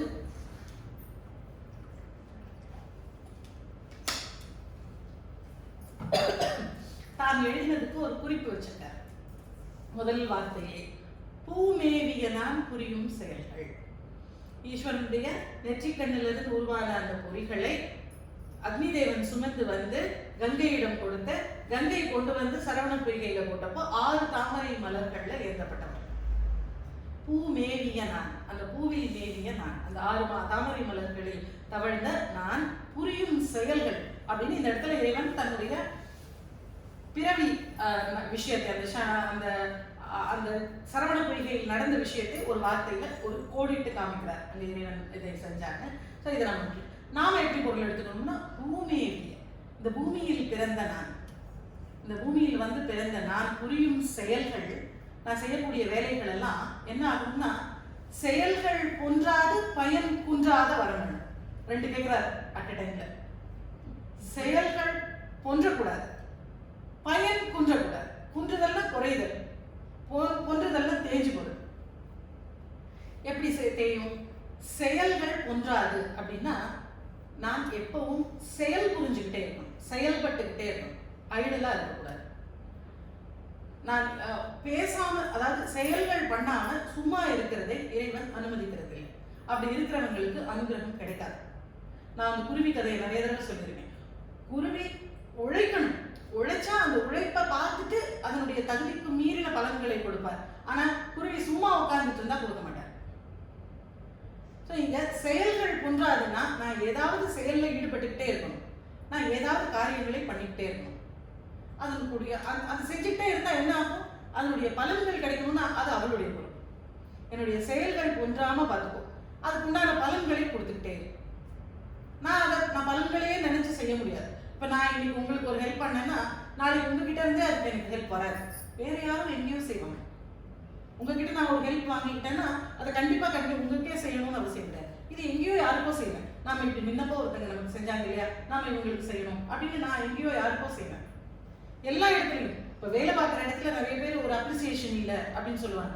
வேலை இங்க செஞ்சது எதுவும் வீணா போகாது. இங்க கூட வேலை பார்த்தவங்க யாராவது ஒருத்தங்க எங்கேயாவது போயிட்டு அவங்க நல்லா வேலை பார்ப்பாங்க, நம்ம வேணா அவங்க எடுத்துக்கலாமா அப்படின்னு கேட்பாங்க. ஸோ இங்க செஞ்சதோட பலன் தானே அது. இங்க பலன் இல்லையேன்னு சொல்லிட்டு நம்ம செய்யறதை நிறுத்திட்டோம்னா பலன் மட்டும் எப்படி கிடைக்கும்? செயல்பட்டுக்கிட்டே இருக்கும், செயல்கள் குறையக்கூடாது, பலன் தானா வந்து செய்யும். இந்த ரெண்டையும் சேர்த்து ஒரே வரமாக செயல்கள் ஒன்றாது பயன் குன்றாதவர் அதை கொடு அப்படின்னு சொல்லிட்டு, அது மட்டும் இல்லாம இறை நினைப்பு என் மனசுல இருந்து எப்பவும் போயிடக்கூடாது. நான் ஏதாவது ஒன்று செஞ்சோடனே நான் தான் சாதிச்சிட்டேன், என்னால் தான் எல்லாம் முடிஞ்சது அப்படிங்கிற எண்ணம் வந்துடக்கூடாது. அதனால தீமையிலும் ஜெயசக்தி என திடமாய் அடியே முடியும் திறன். எனக்கு நமக்கு சுவாமி இருக்காரா அப்படின்னு கேட்டா இருக்காரு, சுவாமி இருக்காரு அப்படின்னு கேட்டா அந்த அப்படியே அந்த டோன் நமக்கு நம்பிக்கை குறைஞ்சிக்கிட்டே வரும். திடமாய் அடியே முடியும் திறன். நெருப்பிலேயே தூக்கி போட்டாலும் ஜெயசக்தி என திடமாய் அடியே முடியும் திறன்னா அந்த அசையாத பக்தியை கேட்கிறார். அந்த அசையாத பக்தியை எனக்கு ஏன்னா இங்கேதான் ஆக்ஞா சக்கரத்துல தான் நமக்கு இறை தரிசனம் கிடைக்கும். தட்டில்லதாசன ருச்சின்னு சொல்லுவோம். ஒரு மின்னல் அளவுக்கு இந்த இந்த சக்கரத்துக்கு அந்த குண்டலினி வரப்ப நமக்கு இங்க அந்த தரிசனம் கிடைக்கும். இது காசி கஷேத்திரம். காசி கஷேத்திரத்துல தான் சிவபெருமானுடைய தரிசனம் கிடைக்கும். வெளியில காசி கஷேத்திரம், நம்ம உடல்ல ஆக்ஞா சக்கரம். இங்க நமக்கு காட்சி கிடைக்கும். ஸோ அதனால இங்க திடமாயடையின் மொழியும் திறனும், கோமேதகமே, குளிர்வான் நிலவே, குழல்வாய் மொழியே, இதெல்லாம் ஒரு ஸ்டேஜுக்கு அப்புறம் கேட்கறதுக்கு ஒண்ணுமே இல்லாம போயிடுச்சு. இனி வர பாடல்கள் அப்படித்தான் இருக்கும். எல்லாம் கேட்டாச்சு, முடிஞ்சு போச்சு. திரும்ப திரும்ப என்ன கொடுன்னு கேட்கறது, என்னத்தை தான் கொடுப்பா, எல்லாம் கேட்டு முடிச்சாச்சு. இப்போ கோமேதகமே, கோமேதகம் போல இருக்கக்கூடியவளே, குளிர்வான் நிலவே, அவளை ஒரு குளிர்ச்சியை கொடுக்கறதுன்னா நிம்மதியை சந்தோஷத்தை கொடுக்கக்கூடிய அது நிலவு மாதிரி இருக்கக்கூடியவளே, குழல்வாய் மொழியே, ஒரு குழல் வாசிச்சா, புல்லாங்குழல் வாசிச்சா எப்படி இனிமையாக இருக்குமோ அப்படி போன்ற இனிமையான குரலை உடையவளே, அதை எனக்கும் கொடு, வருவாய் தருவாய், அந்த இனிமையை என் வாழ்க்கையிலையும் எனக்கு கொடு அப்படின்னு கேட்டுட்டு, மாமேருவில் வளர் கோகிலம். கோகிலம்னா குயில். எங்க இருக்கா அவள்? மாமேருவில் இருக்கா. மாமேருங்கிற மலை உச்சி இல்லையா? இல்ல, மாமேருங்கிறது ஸ்ரீசக்கரத்தை குறிக்கக்கூடியது. ஸ்ரீசக்கரத்தினுடைய பிந்துஸ்தானத்தில் தேவி இருக்கா. அதனால மாமேருவில் வளர் கோகிலமே மாதா ஜெயவோம் லலிதா. இப்போ உடல் சக்கரங்கள் எல்லாம் தாண்டி குண்டலினி நம்மளுடைய சகசிராரத்துக்கு போயிடுச்சு. இங்க 1000 இதழ் தாமரை இந்த இடத்துல இருக்கும். அதுதான் சகசிராரம். இந்த இடத்துக்கு வந்துட்டா நமக்கு வேண்டுதல்கள்லாம் ஒண்ணுமே இல்லை. 6 பாடல்கள் வரைக்கும் வருவாய் தருவாய் வரம் தருவாய் எல்லாம் கேட்டாச்சு. 7வது பாடல்ல இறைவன் தரிசனம் ஆயிடுச்சு, ஆத்ம சாட்சாத்காரம். இந்த இடத்துல பார்த்தாச்சு தேவியை. 8வது பாடல்ல மனசு இல்லாம போயிடும். இதுக்கப்புறம் எண்ணங்களே இருக்காது. இந்த 8வது பாட்டுல சகசிராரத்துக்கு தேவி போயிட்டா நமக்கு மனசு எண்ணங்கள் இல்லை, மனோநாசம்னு சொல்லுவாங்க. இந்த எண்ணங்கள்லாம் இனிமே இருக்காது. எண்ணங்கள் இல்லாம போயிடும் இந்த இடத்துக்கு போன உடனே. இதுக்கப்புறம் வெறும் சாட்சியாக இருக்கும். பெரிய மகான்களை பார்த்துருப்பீங்க, எந்த உணர்வுகளும் அவங்க கையில வரக்கூடிய ஒரு நோய்க்கு, ஒரு ஆபரேஷனுக்கு அவங்க சாட்சியாகத்தான் பார்த்துட்டு இருப்பாங்க. இது என்னோடது அப்படிங்கிற பதட்டம், இதுல ரத்தம் வருது, இதுல கிழிக்கிறாங்க, இதை தைக்கிறாங்க அப்படிங்கிற பதட்டம் இல்லாம ஒரு சாட்சியாக எல்லாத்துக்கும் பார்ப்பாங்க. ஸோ அவங்களுக்கு ஒரு பெரிய ஒரு அவங்களுக்கு எந்த இம்பாக்டுமே இருக்காது வெளியில நடக்கக்கூடிய விஷயங்கள். அந்த நிலைக்கு அந்த அடுத்த பாட்டில் 9வது பாட்டில் வந்துடும். அதுதான் சாட்சி மாத்திரமாக நிற்கிறது. ஸோ இந்த 8வது பாட்டில் மனோநாசம், எண்ணங்கள் எல்லாம் இல்லாமல் போயிடும். எண்ணங்கள் இல்லாமல் போயிடுச்சு, எண்ணங்களே இல்லை, என்ன கேட்க போகிறோம்? இதை கூட அதை கூடன்னு கேட்க ஒன்றுமே இல்லை. தேவியை பற்றின வர்ணனைகள் தான். ரஞ்சனி, ரஞ்சனினா இன்பத்தை தரக்கூடியவள்னு அர்த்தம். நந்தினி, இன்பமே வடிவாக இருக்கக்கூடியவள்னு அர்த்தம். அவளே இன்பம். அது அவள் நம்ம கிட்ட வந்துட்டா இன்பத்தை கொடுத்துருவா, அவ்வளவுதான். ரஞ்சனி, நந்தினி. அங்கடின்னா அழகான கண்களை உடையவள்னு அர்த்தம். பதுமராக விகாச வியாபினி, பதுமராகம் கல் போல பத்மராக சிலா இருக்கு இல்லையா? பத்மராக சிலை கிட்டத்தட்ட கிளாஸ் மாதிரி இருக்குமா. ஸோ அது மாதிரி இருக்கக்கூடியவள். வியாபினி, எல்லா இடத்துலையும் வியாபிச்சு இருக்கக்கூடியவள், எல்லா இடத்துலையும் நிறைந்து இருக்கக்கூடியவள். அம்பா, அம்பானா அம்மானா தாயாக இருக்கக்கூடியவள் எல்லாவற்றுக்கும். சஞ்சல ரோக நிவாரணி, சஞ்சலங்கள்னா மன வருத்தங்கள், ரோகம்னா நோய்கள். மன வருத்தங்கள் நோய்கள் எல்லாத்தையும் நிவாரணி தீர்க்கக்கூடியவள். வாணி, நல்ல வாக்சக்தியை கொடுக்கக்கூடியவள். சாம்பவி, சம்புவினுடைய சக்தியா, சம்பு அப்படிங்கிறவர் அண்டங்களுக்கெல்லாம் தாண்டி இருக்கக்கூடிய ஈஸ்வரனுடைய ஒரு சக்தி. அந்த சம்புவினுடைய சக்தியாக இருக்கக்கூடியவள் சாம்பவி. சந்திரகலாதரி, தலையில் பிறை அணிந்திருக்கக்கூடியவள். பிறை அணிந்திருந்தா என்ன அடையாளம்னா, பிறை அணிந்த தெய்வங்கள் நமக்கு முக்தியை கொடுக்கும். பிறை இல்லாத தெய்வங்களுக்கு முக்தி கொடுக்கிற ரைட்ஸ் கிடையாது. நெற்றியில் பிறை அணிஞ்சிருந்தா அவங்க கிட்ட நம்ம மோட்சத்தை கேட்கலாம். மிச்சவங்க கிட்ட எல்லாம் கார் கொடு, பஸ் கொடுன்னு கேட்கலாம். இவங்க கிட்ட நம்ம மோட்சத்தை தான் கேட்கணும். சந்திரகலாதரி, சந்திரகலையை அணிந்திருக்கக்கூடியவள்.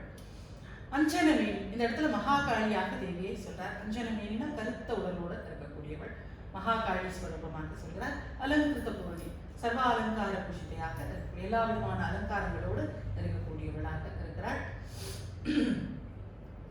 அமிர்த ஸ்வரூபிணி, அமிர்தம் பார்த்தாலும் உள்ள எடுத்துக்கிட்டாலும் நமக்கு பெரிய பலன்களை கொடுக்கக்கூடியது. அந்த அமிர்தமாக தேவியே இருக்கா. நம்மளை இதோட இப்படியே நிற்க வச்சிருக்கா. அமிர்தம் சாப்பிட்டா என்ன ஆகும்? இதுக்கு மேல நமக்கு முதுமையும் வராது, மரணமும் வராது. இப்ப எப்படி இருக்குமோ அப்படியே நின்றுபடும். அப்படிப்பட்ட ஒரு மோட்சத்தை தன்னோடவே சேர்த்துக்கக்கூடிய நிலையை பெறக்கூடியவள் நித்திய கல்யாணி, எப்பொழுதும் மங்களங்களையே செய்யக்கூடியவள் நித்திய கல்யாணி.